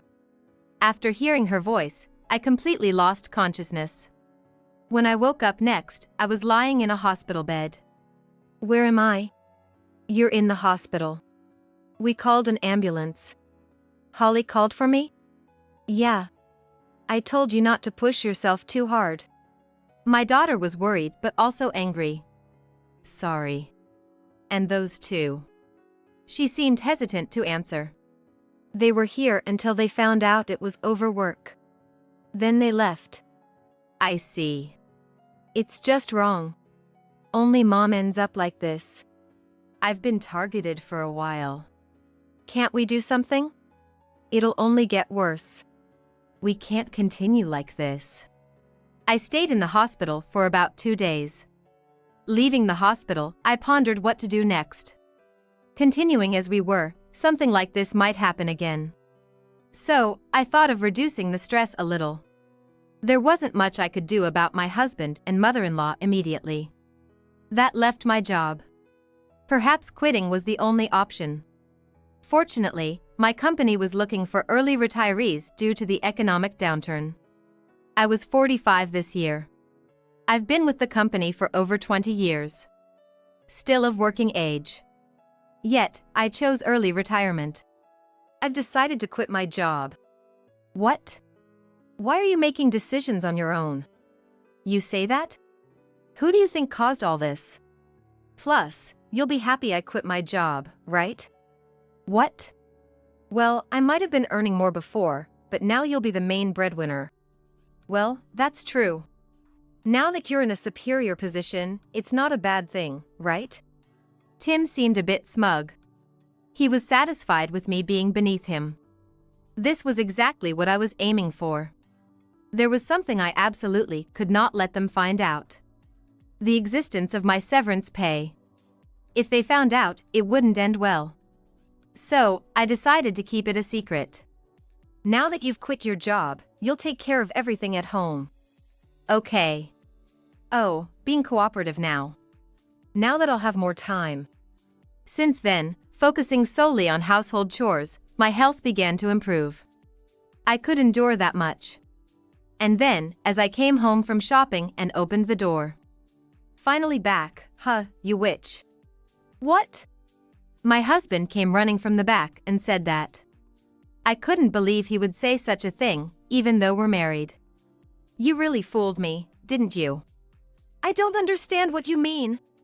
Anyone would react that way if suddenly confronted with such a claim. Then, my husband showed me something.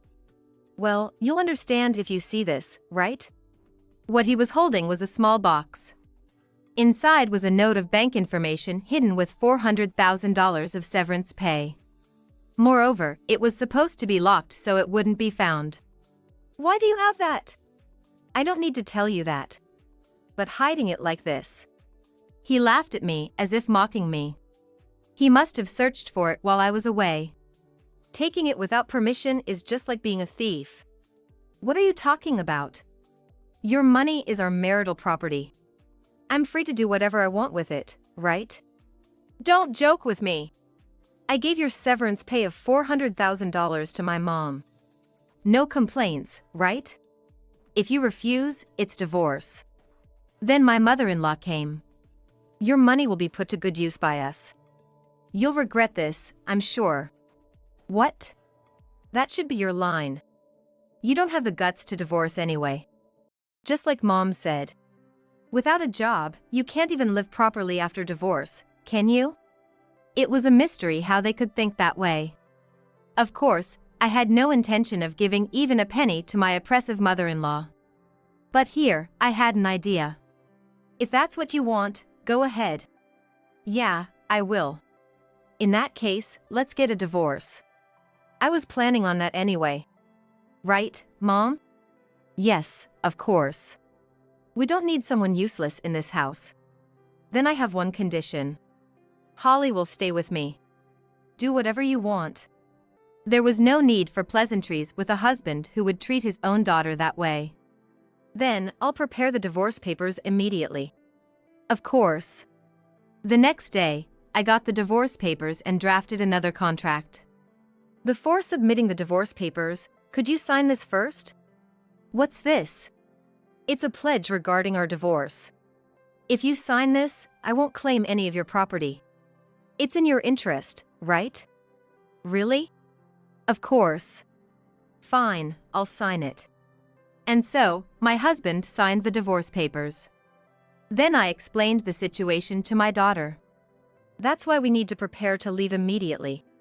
Understood. My daughter didn't question it. Maybe she had sensed something like this would happen. We left the in-laws' house with our belongings. For the time being, we headed to my parents' house. Sorry for this sudden situation. Don't worry about it. That house was never comfortable anyway. I doubt my parents' house will be like that. It's been a while, so I'm looking forward to it. I proceeded with divorce right away. A month after we returned to my parents' house. It seemed my ex-husband and his family had been recklessly spending on houses, trips, and more during this time. But I wouldn't hand over money that easily. Tim and his family hadn't realized something crucial. Sure enough, Tim called when he noticed. Hey! What's this about? There's only 7 cents left. That was to be expected. I had plotted my revenge on them shortly after our divorce. Did you really think you'd get $400,000? What are you saying? Where did all that money go? Did you spend it? What? Of course not. I'm not like you guys. Lucky for me you're foolish. Don't mess around. Explain properly. You can't withdraw with someone else's bank book anyway. I moved it to another account just in case. Tim fell silent. And you've been spending quite lavishly, haven't you? How will you pay for that? Were you counting on the $400,000? Wait, but I have a right to property division. If I exercise that. That's not possible. Why not? Because you signed the pledge before we divorced, remember? Was that for this moment? Well, noticing now is too late. Tim was fuming over the phone. I won't let this end here. Feel free to struggle. And say hi to your mom for me. I owe her a lot. Damn it! Do your best to pay off your debts. Bye. I hung up the phone. I've never felt such a sense of schadenfreude. Perhaps my heart had been hardened by their actions. I thought they should struggle for the rest of their lives. Mom, were you arguing with Dad just now? That's right. What was it about? Oh, just some stuff about assets. If Tim hadn't done unnecessary things, he wouldn't be chased by unpayable debts now. Nothing could be done at this point. Later, a friend who informed me about their reckless spending brought new information. It seems they've borrowed money from various places. How much did they spend? I don't know the exact amount, but it's easily over 8 figures. Then it can't be helped. By the way, he even asked me for a loan. Tim, out of desperation, had even resorted to shady lenders. It's as if their lives are practically over. It seems the relationship with my mother-in-law has hit rock bottom. They're blaming each other every day. My mother-in-law must have been fully counting on that $400,000, so she probably has no savings left. Again? You must have heard about us, right? Well, yeah. So? No, that's not going to happen. I haven't even said anything yet. It's obvious, isn't it? Money, right? Just pay it back little by little. Then I could hear Tim and my mother-in-law arguing over the phone. After a while, my mother-in-law took the phone. It's been a while. I don't really have anything to talk about. This is all your fault, isn't it? No, this is entirely on you. Can't you help us out? That's impossible. I never had any intention of helping you. You're the worst, you know that? Pot calling the kettle black. Afterwards, Tim seems to be working from morning till night. My mother-in-law tried to work too, but having been a housewife for so long, she apparently can't manage a job satisfactorily. It's nothing but just deserts. They can continue living buried in debt for all I care. Meanwhile, my daughter and I are enjoying our freedom. Using my severance pay, I started investing in stocks using the knowledge from my previous job. From now on, we'll live a happy life together, just the two of us. I've got a new wife and a kid on the way. I was speechless at Kevin's announcement. Then, the woman next to Kevin said with a laugh, "I'm already 7 months pregnant." So, divorce him and get out before the baby is born. The woman made a shooing gesture. Naturally, I got angry. Rejecting here would only make me feel miserable. Just when I thought, might as well. Tyler chimed in. "Divorce? That's not going to happen." "Huh? Why not?" I was surprised by Tyler's words, not the woman in front of me. Without a moment's delay, Tyler turned to me. He then whispered a certain truth in my ear. "Ah, so that's what it is." If that's the case, I can understand why Tyler would say that. But if what Tyler says is true, then there's no need for me to agree to a divorce right here. Taking my time to respond would make both the woman and Kevin suffer more. They cheated and even made a child, so a little revenge is justified, right? While I laughed inside, I bit my lip and looked at Kevin and his company with a serious face. "My name is Nancy. I work for a company that sells health food products. My role is in the call center operations, where I serve as an operator. Even though I have to deal with complaints, the pay is on the lower side. It's the kind of job where stress accumulates more easily than savings. However, my husband, Kevin, who works in a trading company, earns a decent amount. That's how we're managing to get by. If I were alone, I might have quit a long time ago. I've turned 44, and my son, Tyler, is in high school. Tyler, looking ahead to college, is still going to cost a lot of money. Despite these challenging times, Kevin has been assigned to work alone out of town. But, once he completes this one-year assignment, his promotion is guaranteed. Moreover, during his assignment, Kevin will be living in an apartment rented by the company.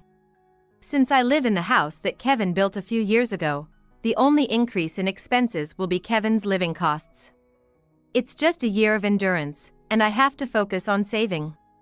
If we work hard now, a better future surely awaits. That's how I lightly thought about it. Of course, I miss Kevin when he's not here. But I'm not at an age to say such things anymore.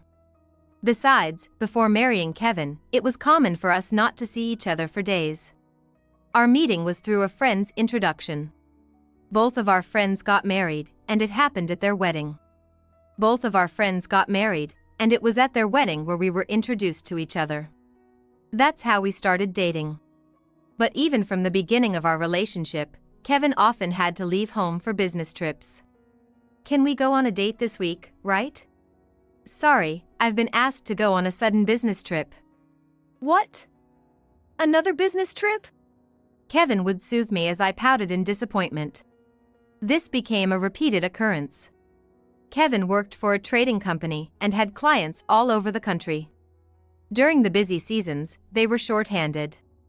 I heard this explanation several times. That's why, back then, I resigned myself to the situation. "Then, let's go on a date when you come back." I really feel bad. "I'll make it up to you, I promise." "And, could I ask you to look after the house again?" "You're still not good with household chores, Kevin." While Kevin was away on business trips, it became my job to take care of the household chores he had accumulated. This became so routine that I got a spare key shortly after we started dating. But I was overjoyed by it. The spare key was a sign of trust and a symbol of our relationship as a couple. However, we ended up getting married while still in this kind of relationship. Because of that, Kevin dumped all the household chores on me. He showed no signs of helping on his days off. Even after our son, Tyler, was born, nothing changed. I tried to at least get him involved in parenting. But he refused, saying he was too tired from work. I was disappointed, but he was serious about his job. He did contribute financially to the household. When I talked to my friends about it, they said that most husbands are like that. I wonder if it's wrong for me to want my husband to help with the housework. Nowadays, it's natural to say that husbands should help with household chores. But back then, that wasn't the norm. Men worked outside, and women took care of the home. It was a world where such excuses were still acceptable. So, I ended up doing all the housework and parenting alone, as Kevin had asked. Talking like this might make it seem like my marriage was a failure. But I don't think that way. Because there were good things about getting married too. Especially, the fact that Kevin's business trips significantly decreased. One reason was that Kevin's boss was considerate. Another was that my colleague turned out to be the boss's wife. Apparently, after hearing my story, the boss's wife talked to him on my behalf. Because of that, Kevin's business trips really did decrease. However, Kevin seemed to be dissatisfied with this arrangement. It feels like I've been sidelined from work. They were just being considerate, right? That may be true, but it's not like I'm any help with the household chores, am I? Kevin frowned. I looked away slightly before answering. Wouldn't it be okay if you gradually learned to do some chores? But still. He didn't seem convinced. Reluctantly, I decided to wait and see. But no matter how much time passed, Kevin didn't start to help with the household chores. On the contrary, as he started spending more weekends at home, he took up golf on his own initiative. Why golf? Weren't you told by your boss to help out with the housework? Well, that's true, but my boss and clients play golf too. He started to twist logic, saying it was necessary for work advantages. If you're just going to play golf, I'll tell the boss's wife again. What? Are you going to snitch on me again? Because you won't help out. Shut up. Stop complaining. You can live because I'm working. Kevin raised his voice, and I was taken aback. He was so kind before we got married, but now that kindness is nowhere to be seen. Though, with just my income, it would be tough to get by. But even if it's the truth, there are things you should and shouldn't say. I had to make that clear to him. Thinking this, I took a somewhat forceful approach. I reduced Kevin's allowance from the next month. Why are you reducing my allowance? Why? We need to save for Tyler's education. And eventually, we want to build a house, right? But that doesn't mean you have to reduce my allowance. Kevin raised his voice. I frowned and countered. Then, help out a little with the household chores. That way, I can take on more work and earn a higher salary. What, that's? Kevin faltered. Eventually, he silently accepted it. Then, one day after a while, Kevin handed me a passbook. Here, I'm giving this to you. A bank account? Is this for saving up to build a house? Yeah. It's the money I've saved. I'm entrusting it to you, so can you give me my allowance back? Kevin said sulkily. I glanced at the bank account as I opened it. There was already about $20,000 saved. I was astonished. Really? You saved up this much? Of course. I want to take care of you and Tyler too. Thank you, Kevin. In my joy, I leaped at Kevin and promised to restore his allowance to its original amount, all in the heat of the moment. But this was all part of Kevin's strategy. I only came to realize this much later. However, that incident significantly changed our relationship. We began to cooperate in saving for our house. That being said, it didn't mean Kevin started doing household chores. He simply helped me save money. He agreed to bring lunch I made and to drastically reduce eating out. He also reduced the number of times he went golfing. Naturally, I made various sacrifices as well. Through our mutual efforts, we were able to save enough money to build a house in just a few years. By the time our new house was completed, Tyler had become a middle schooler. Tyler was doing well in both his club activities and studies, achieving top grades at school. His teacher said he could aim for one of the top high schools in the state and even aspire to a top-tier university in the future. I was truly happy. Then, just after Tyler started high school, Kevin came home from work one day with a serious look and started this conversation. "Nancy, I've got some sudden news, and I'm sorry to spring this on you, but I've been assigned to work alone out of town." What? A solo assignment? Why? The thing is, Kevin explained that his work performance had been recognized, and he was going to be promoted. But a one-year solo assignment was a condition for his promotion. The company would provide a place to live, so only living expenses would be necessary. However, we had just built our house a few years ago. We still had a mortgage, and it was a challenging time financially. His boss had told him to discuss it with his family. Needless to say, I was torn. The mortgage was substantial, and we couldn't afford to live separately.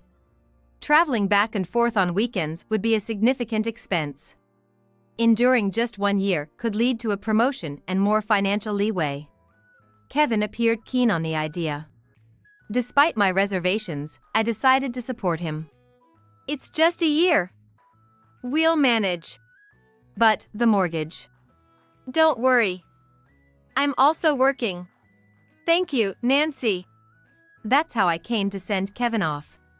Yet, once apart, unexpected difficulties arose. Often, Kevin wouldn't answer my calls. "You didn't pick up yesterday, what's up?" "Sorry, was caught up with work." "Are you okay? Any problems?" "I'm fine, really. Just no time to clean up." Kevin chuckled, somewhat embarrassed. I sighed in exasperation. "Maybe I should come over and help clean on my day off?" "Ah, no, that's fine." Becoming noticeably flustered. That seemed odd. "Is there something you're not telling me?" "No, it's not that. Just think of the travel expenses." He awkwardly laughed, his reaction raising my suspicions. Was he hiding something, or perhaps there was a reason he didn't want me visiting? My thoughts raced, quickly landing on the possibility of infidelity. Given his remote assignment, it was easy for him to step out, and I'd be none the wiser. I'd be willing to overlook a harmless night out. But actual cheating was another matter entirely, one I couldn't let slide.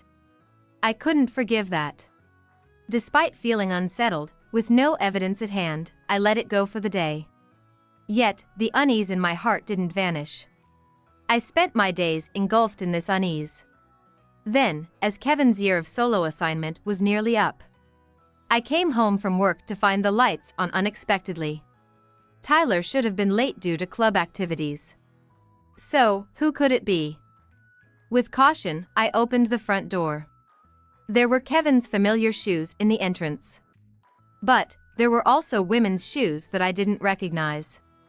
A bad feeling started to creep in. I hurried to the living room. "Welcome back, Nancy." Kevin was there in the living room. Beside him was an unfamiliar young woman. "I'm back, but who is she?" Just then, Tyler's voice came from the entrance. "I'm home. I'm starving." Tyler rushed into the living room, then stopped dead in his tracks upon seeing Kevin and the woman. Are we having guests?" "Sorry, should I go out?" Tyler offered tactfully. But Kevin stopped him. "No, there's something I want both of you to hear. So, please, stay here," he said. "Ah, okay then." Tyler glanced at me, perhaps sensing something. Trying not to show my turmoil, I nodded with a smile. As this was happening, Kevin began to kneel down. And then, he blurted out something like this. "I've got a new wife and we're having a baby." Kevin's declaration left me speechless. Then, the woman next to Kevin said with a laugh, "I'm already 7 months pregnant. So, divorce her and leave before the baby arrives." Making a shooing gesture. Understandably, I was livid. Rejecting here would only result in humiliation. Just as I thought to perhaps concede, Tyler chimed in. "Divorce? That's not going to happen." "What?" Why? I was surprised not by the woman's words, but by Tyler's.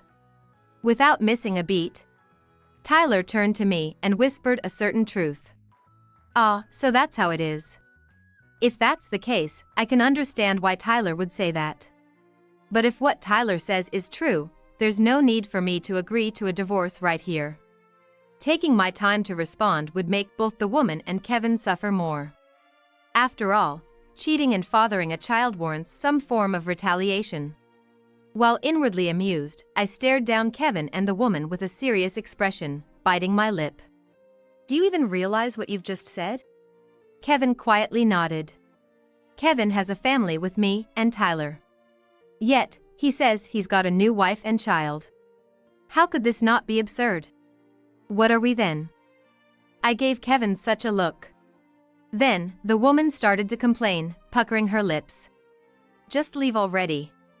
You're in the way. Could you please not interfere? This is a family matter. Huh? I am family. After all, I'm carrying his child, she said, caressing her belly. Irritated, I asked back.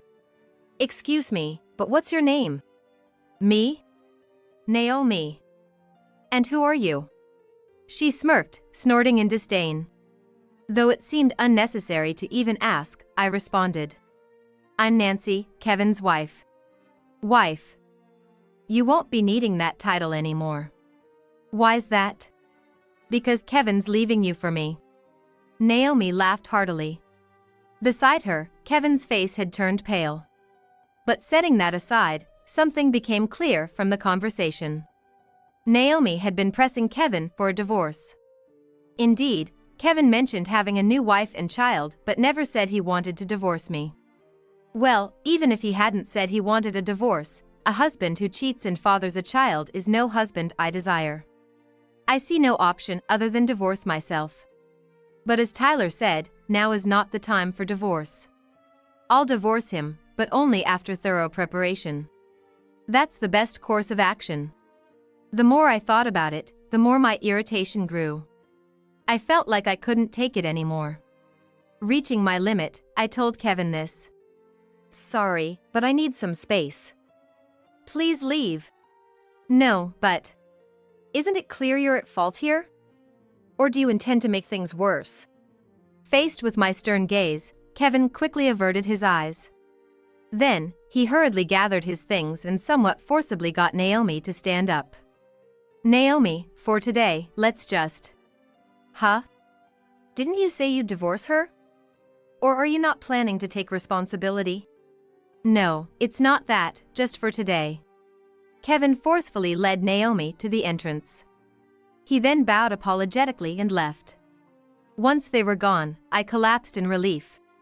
Mom, are you okay? Yes, I'm fine. Despite my words, I felt downcast. Sensing my mood, Tyler took out his phone. Should I call Grandpa? Tell him Dad betrayed us. Betrayed is too strong a word. As I chastised him, Tyler scowled in dissatisfaction. Then, he pouted and said, "But Dad borrowed money from Grandpa, saying it was for Mom." That's right, I remember now. Can you tell me that story again in detail? So, here's what happened. Tyler's story goes like this. It was when I had reduced Kevin's allowance. Kevin, trying to appease me and get his allowance back to the original amount, came up with the idea of building a house, something I had offhandedly mentioned. But we didn't have the savings for such an endeavor. In a bind, Kevin consulted with my father. Believing it was for my sake, my father lent Kevin the money. Thank you so much. I will definitely repay you. It's for Nancy, so don't worry about it. Just don't overdo it and pay back little by little. That was the conversation between them. However, my father had a concern. It was about Kevin's actions right after leaving my father's house. Apparently, Kevin made a phone call to someone as soon as he left. From his observations, my father speculated that the person Kevin was talking to was a woman. So, he thought it wise to set a precaution for just in case. And if anything happens, report to me, Grandpa told me. Since then, Kevin might have already been having an affair. This thought crossed my mind. Regardless, I understood what Tyler was trying to say. But I had my own plans. To carry out the revenge I had devised, I told Tyler. Sorry, but can you wait a bit before reporting? I have a plan. That's fine, but don't worry. I will definitely report back. With my words, Tyler reluctantly nodded. Thanks to that, I gained time to execute my revenge. The first thing I did was to stay put in the house. Naomi seemed eager to move in as soon as possible. So, I deliberately decided to stay in the house. As expected, Naomi called, clearly irritated. How long will you be staying there? Please, leave already. Why should I? This is my home. The house is registered under Kevin's name, not yours. Naomi raised her voice.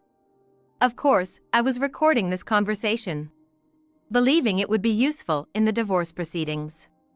However, Naomi showed no concern for such tactics, resorting to threats and unnecessarily raising her voice. Look, just leave already. You're no longer needed. I won't leave until we're divorced. I told you to get out before the baby is born. Naomi shouted louder. I let out a deliberate sigh. If that's all you've called about, I'm ending this call. But the conversation isn't over. Naomi started to say something, but I hung up the phone. Tired of the hassle, I immediately set her number to block. Perhaps frustrated by my response, Naomi took drastic action. The next day, as I left the house as usual, I noticed a strange smell wafting through the air. What's this smell? Like garbage. Covering my mouth with a handkerchief, I stepped outside the gate. And then, I was stunned. Garbage was scattered all over the front of my house. Passers-by were also wrinkling their noses in disgust. What is this? Even as I muttered, Naomi's face came to mind. So, she's resorting to force, huh? I clenched my fist and went back inside the house. I brought out the cleaning supplies and started tidying up immediately. If that's how it's going to be, I'll make my next move. Forced into unexpected chores before work, I was utterly infuriated. However, my next move would take time. While I was preparing, the garbage continued to be scattered. Even the walls of the house were vandalized with graffiti. Dealing with these issues became part of my daily routine. Meanwhile, my exhaustion was mounting. If this continued, it could affect my job. I was pushed to that point. Reluctantly, I decided to move out. I hate to say this over the phone, but Tyler and I are leaving that house. Really? Kevin's voice sounded almost cheerful. Needless to say, it irritated me even more. Huh? What's there to be happy about? I'm being harassed by someone, you know? Ah, right. I forgot about that. Regardless, make sure you settle things. Kevin feigned ignorance. Settle things, what do you mean? There's something you need to tell my father, isn't there? Come to my parents' house this Sunday. Okay. I said in a slightly lower voice, but Kevin ended the call without responding. Then, on Sunday, Kevin came to my parents' house alone, visibly tense, his face pale. As Kevin took a seat, my father began to speak. Kevin, it's been a while. It has. I apologize for not visiting sooner. So, Nancy tells me you've got a new wife and child on the way? My father inquired, prompting Kevin to look down. I had only shared the facts. And yet, looking down, he seems to be aware that he has done something wrong. Why don't you say something? Say something. When my father raised his voice, Kevin got down on his knees on the spot. I am truly sorry for what happened. It is all my fault. No need for excuses. Did you have an affair? Answer clearly. Yes. I am sorry. Kevin got down on his knees and rubbed his head on the floor. Kevin rubbed his head on the floor and got down on his knees. You said you would take good care of her. That's why I agreed to the marriage. I'm sorry. Shut up. Enough excuses. Let's just get the money back. Father put the IOU with Kevin's signature on it on the table. At that moment, Kevin was frightened. What's wrong? Isn't that what you promised? I'm sorry, but I don't have. Then you'll have to borrow money. There are plenty of places to borrow money, aren't there?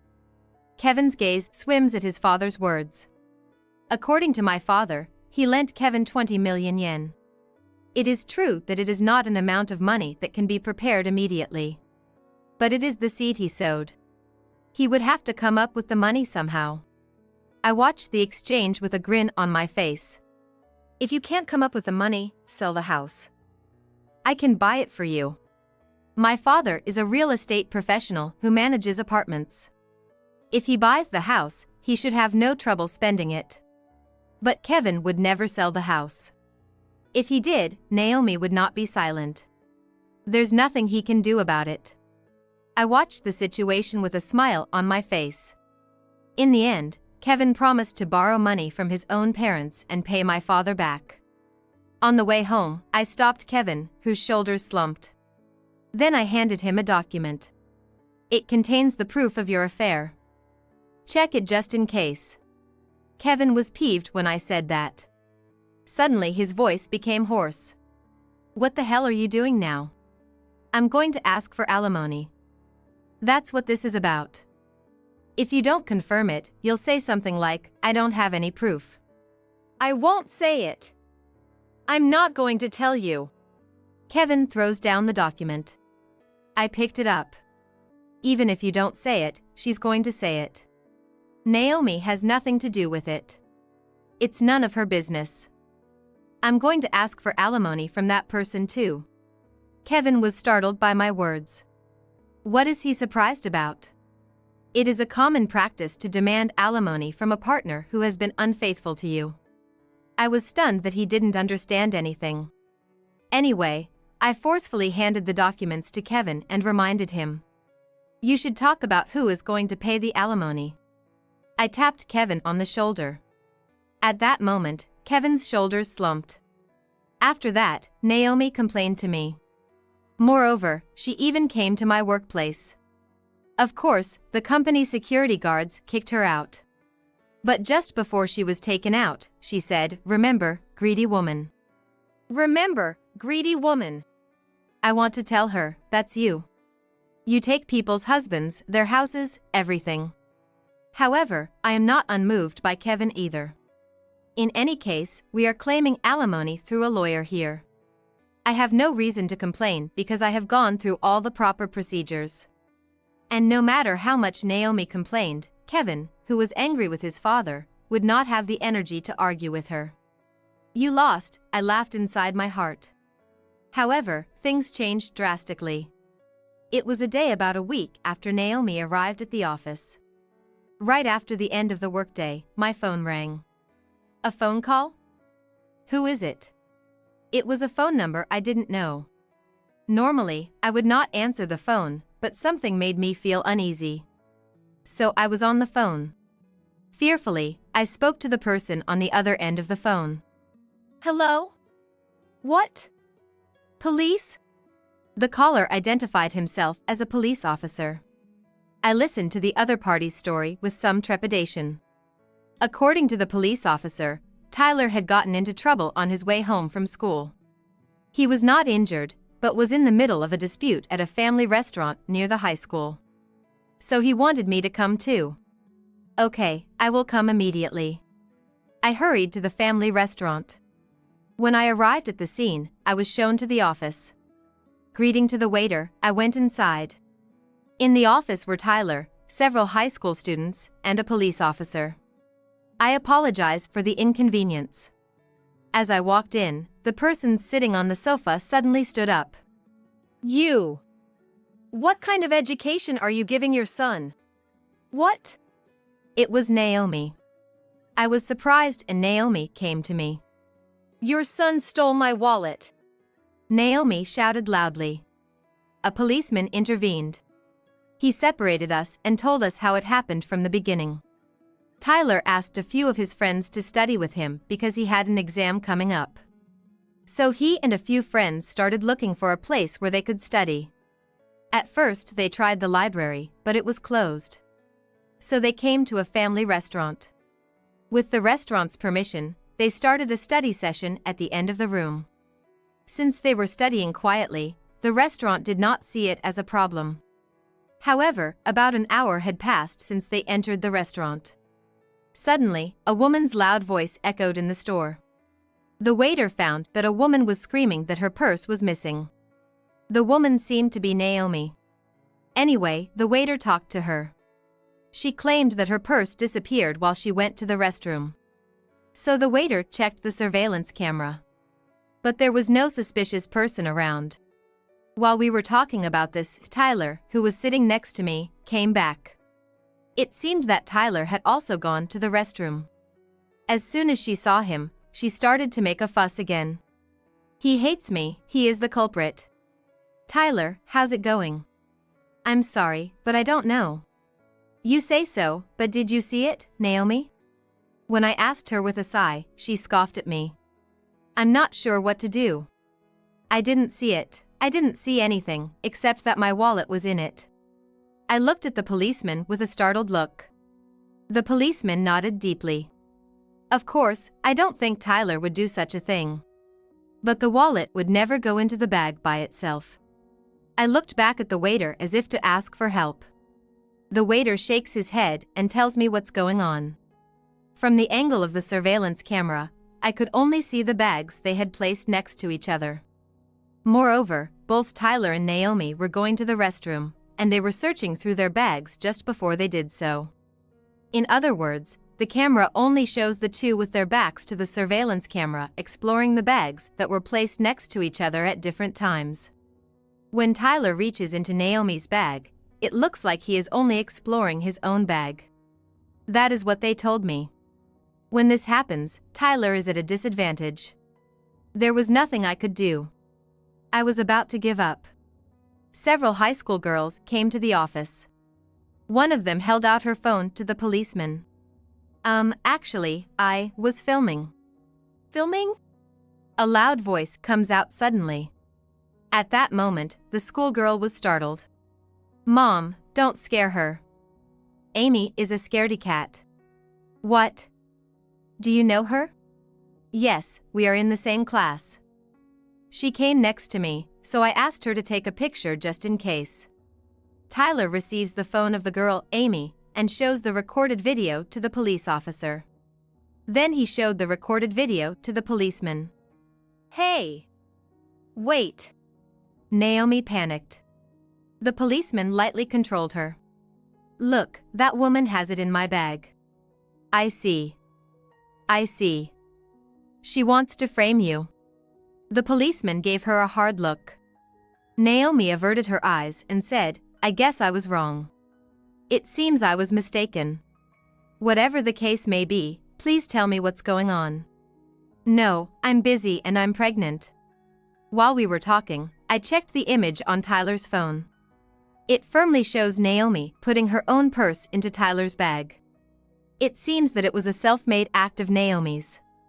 I am relieved and angry at the same time. Be a grown-up and go to the interview. Shut up. It's none of your business. It is my business. You're the one who wrote graffiti on my house and scattered garbage all over it. The police officer's face changes color at my words. He said the same thing. Do you have any proof? We hired a detective over there, and just the other day we got all the evidence we need. I show him the photos I took of the documents I gave Kevin. I talked to the police officer who is checking it. If you like, I can give you the investigation documents. I also have audio of her verbally abusing me. The police officer nodded emphatically. After that, Naomi was taken to the police station. I submitted the detective's investigation documents and recorded data. As a result, Naomi was arrested on suspicion of damage to property and other charges.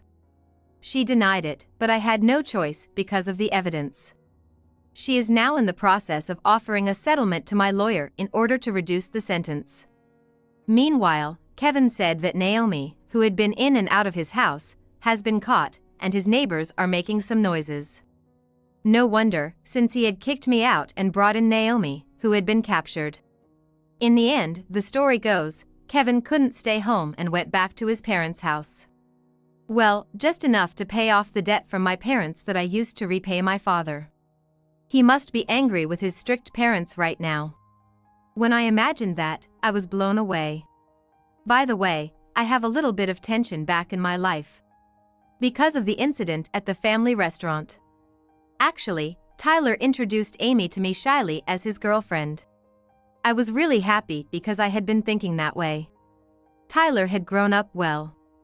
I must grow up to be a good mother too. Of course, I can't say that I have recovered. But if I had been alone, I would still be depressed. I am so glad that Tyler was there for me. I will do my best today for Tyler. I spend my days thinking this strongly every time I see Tyler in the kitchen. I'll just take the $20,000 gift money, and that's it. You are a stranger, so can leave. Don't ever show your face again. His face, as he said this so nonchalantly, looked downright devilish. It's astonishing how someone could string together such awful words. I got married 20 years ago. My husband, Benjamin, had his son from his ex-wife. I treated him like my true family, but it seems he felt differently. As the children grew, they became increasingly hostile. And then, at his wedding, there was no seat prepared for me.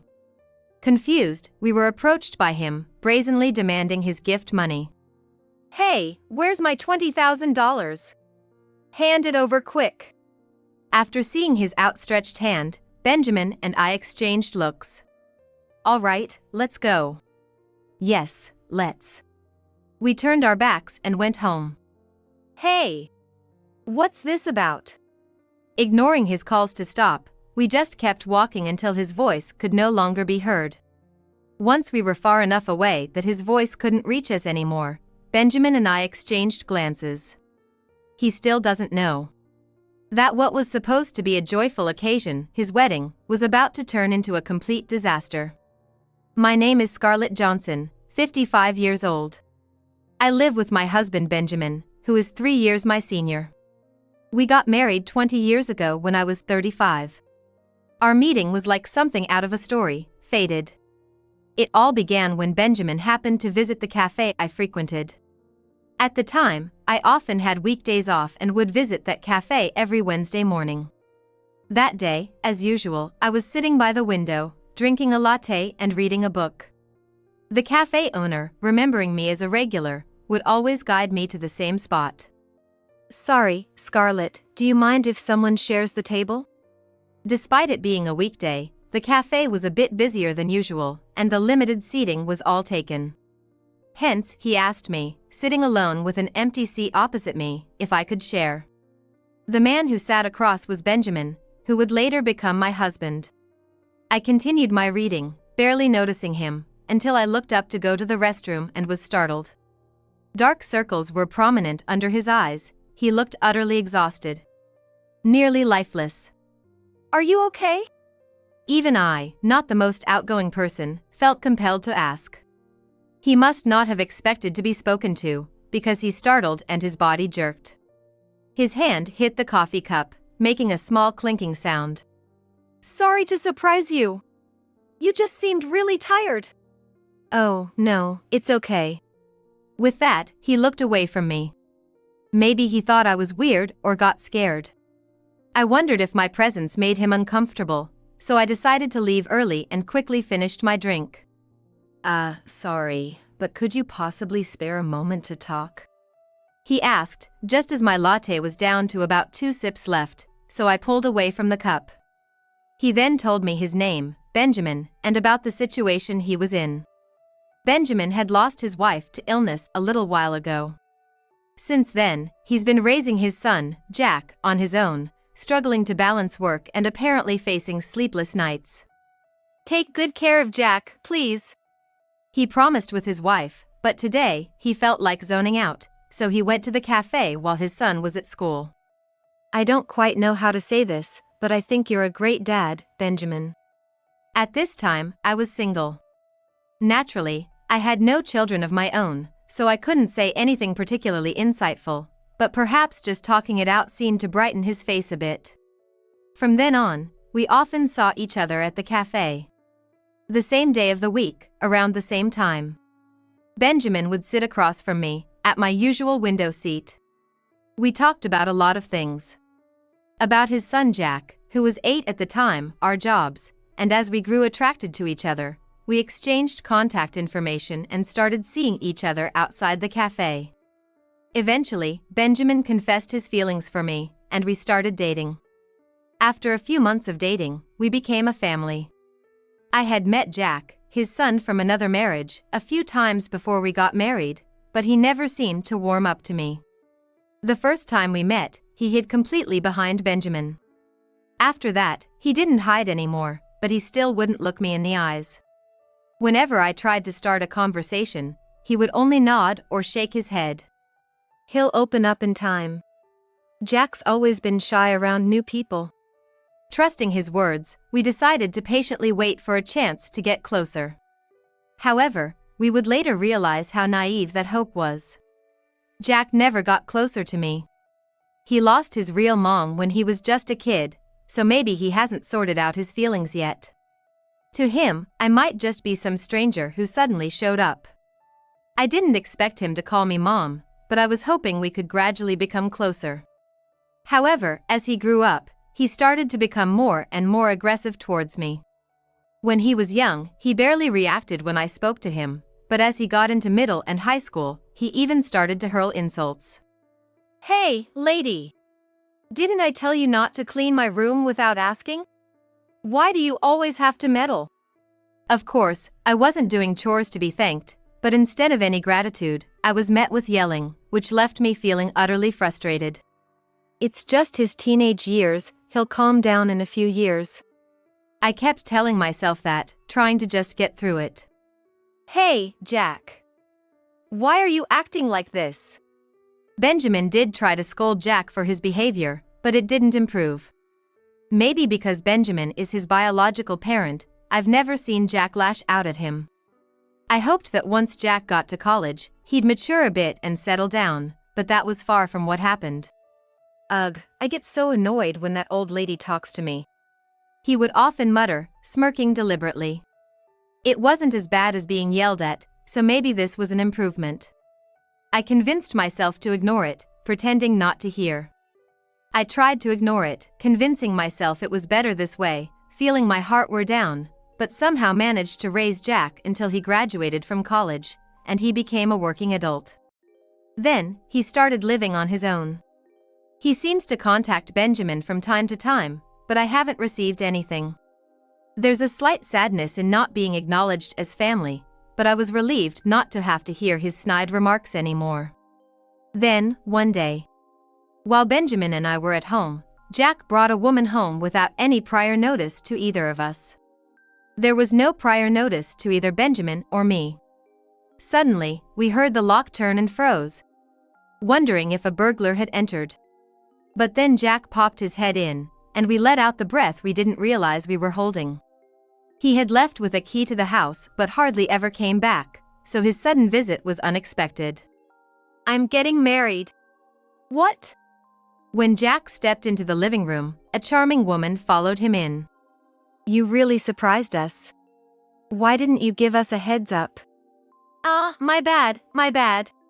While they were having this conversation, I went ahead and prepared tea for 4, setting it on the dining table. Then I took a seat next to Benjamin, facing Jack and the woman. The woman, Mila, is 28 years old, the same age as Jack. I don't really like coffee. Don't you have any black tea? Oh, I'm sorry. She peered into her mug and stretched out her voice in disappointment. Surprised by such a remark from someone I was meeting for the first time, my eyes widened. Well, it was also my fault for not asking about their preferences.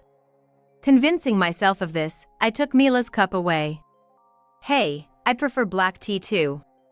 Hearing this from Jack, I decided to brew some for him as well.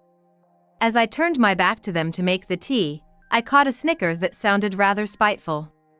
I thought you were some live-in old lady Jack mentioned, like a housekeeper or something. But you're slow and don't seem like you can do chores at all.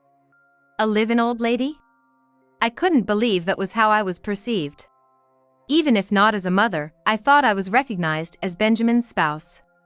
The realization was deeply saddening, and all I could do was bite my lip to endure it.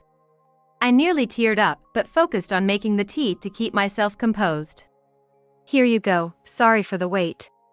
As if I hadn't heard their earlier comment, I placed the cups in front of them and sat down at the dining table. Afterwards, there were no more insults thrown in my face, and the conversation shifted to Jack and Mila.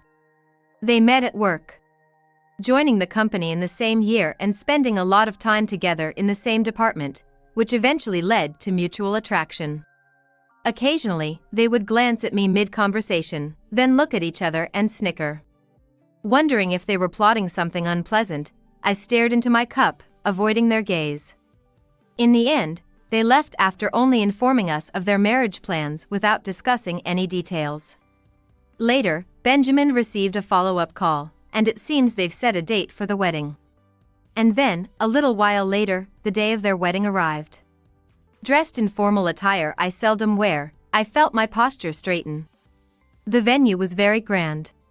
Pure white walls, a large wooden door adorned with decorations, stained glass embedded.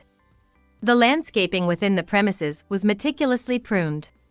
We headed straight for the reception. Upon giving our names, the receptionist gave us a puzzled look. Seeing this, Benjamin and I wondered if there was something amiss. I had expected us to be smoothly guided to our seats, but that was far from the case. In fact, the receptionist began calling over another staff member nearby. As Benjamin and I exchanged glances, wondering what was going on, the receptionist awkwardly avoided eye contact and said, there is a seat for Mr. Benjamin Johnson, but there isn't one for Mrs. Scarlett Johnson. What? What do you mean? Despite nothing being wrong on our end, the receptionist bowed apologetically. Your name wasn't on the guest list to begin with. That can't be. Could it be that the two main characters of today had orchestrated this? Other guests waiting in line at the reception were watching us, wondering what was going on. We decided to step aside for a moment to let others check in. What's going on? Why isn't Scarlett's name on the list? As Benjamin murmured this, a figure approached us. It was Jack, looking utterly pleased with himself. Hey Jack, what's this all about? My name was the only one missing. Was it some kind of mistake? Huh? No way. Of course, I did it. I had asked, hoping against hope, but was bluntly denied. Why would you do such a thing? Why? Because there's no point in inviting someone who's not related by blood, right? I don't consider you my mom, after all. That's...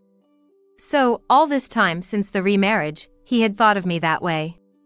Although I had vaguely known, hearing it from him directly made my heart ache. Mila also said we shouldn't bother inviting that old lady. But of course, Dad, you're welcome to attend. Benjamin's brow furrowed deeply. Unaware of the impact of his words, Jack continued to chatter away. Right, did you bring the wedding gift? He said, extending his hand towards me. Put it here, he must be implying. I'll just take the $20,000 gift money. You old lady, like a stranger, can leave that and get out. Never show your face again. His face, as he said this so nonchalantly, seemed downright demonic. It's astonishing how he could string together such awful things. Being called a stranger, my heart went completely cold. Memories started to flow through my mind unbidden. Trying to talk to a young Jack, getting glared at when I attended a school event, him turning away and not making eye contact at all. All my efforts to get along felt utterly in vain. Hey, where's the $20,000? Hand it over quick. After seeing his outstretched hand, Benjamin and I exchanged looks. All right, let's go. Yes, let's. We turned our backs on Jack and walked towards the exit. What? Hey, the gift money. And why is Dad leaving too? We turned our backs on Jack and walked towards the exit. Jack came rushing from behind, caught up with us and circled around in our direction. Hey! What's this about? What do you mean what? We don't have $20,000 to give you, so we're leaving. As I said this calmly, he glanced at Benjamin as if looking for help. Why are you leaving too? You said that someone not related by blood should leave, that's why. After saying just that, we started walking again. We could hear him calling out from behind, but we never looked back and went straight home. It turns out the wedding was a disaster. There was nobody from the groom's side at the venue, no relatives or colleagues. In fact, Benjamin had asked the family to attend conditionally. Jack had always had a poor relationship with relatives, always taking a bad attitude even on the rare occasions they met. He'd snatch games from younger cousins to play with.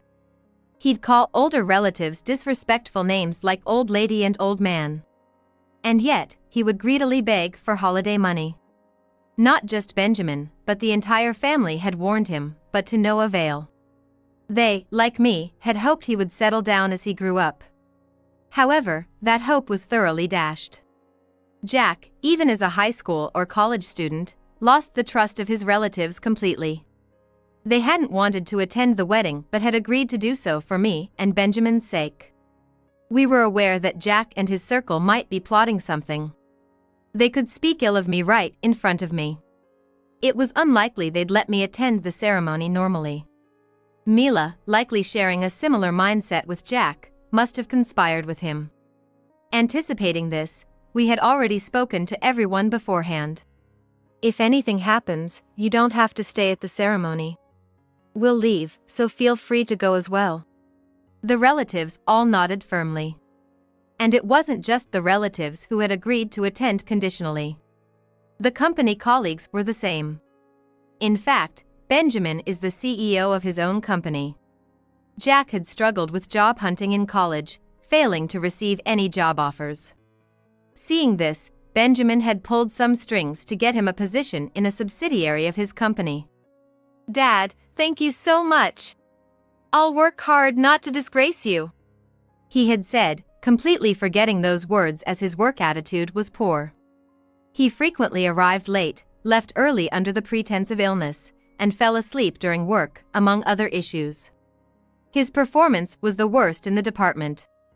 Initially, Benjamin had covered Jack's rent for the apartment he lived in after graduating from college. Cancel the apartment lease and come back home. That should reduce your tardiness, he often said, but each time, Jack would show a semblance of remorse. Yet, a week later, the cycle of tardiness would repeat. Once Jack started paying his own rent as work stabilized, the pleas to return home were ignored. Benjamin often made phone calls at home to the subsidiary company about Jack. The topic, of course, was about Jack. I'm really sorry for the trouble.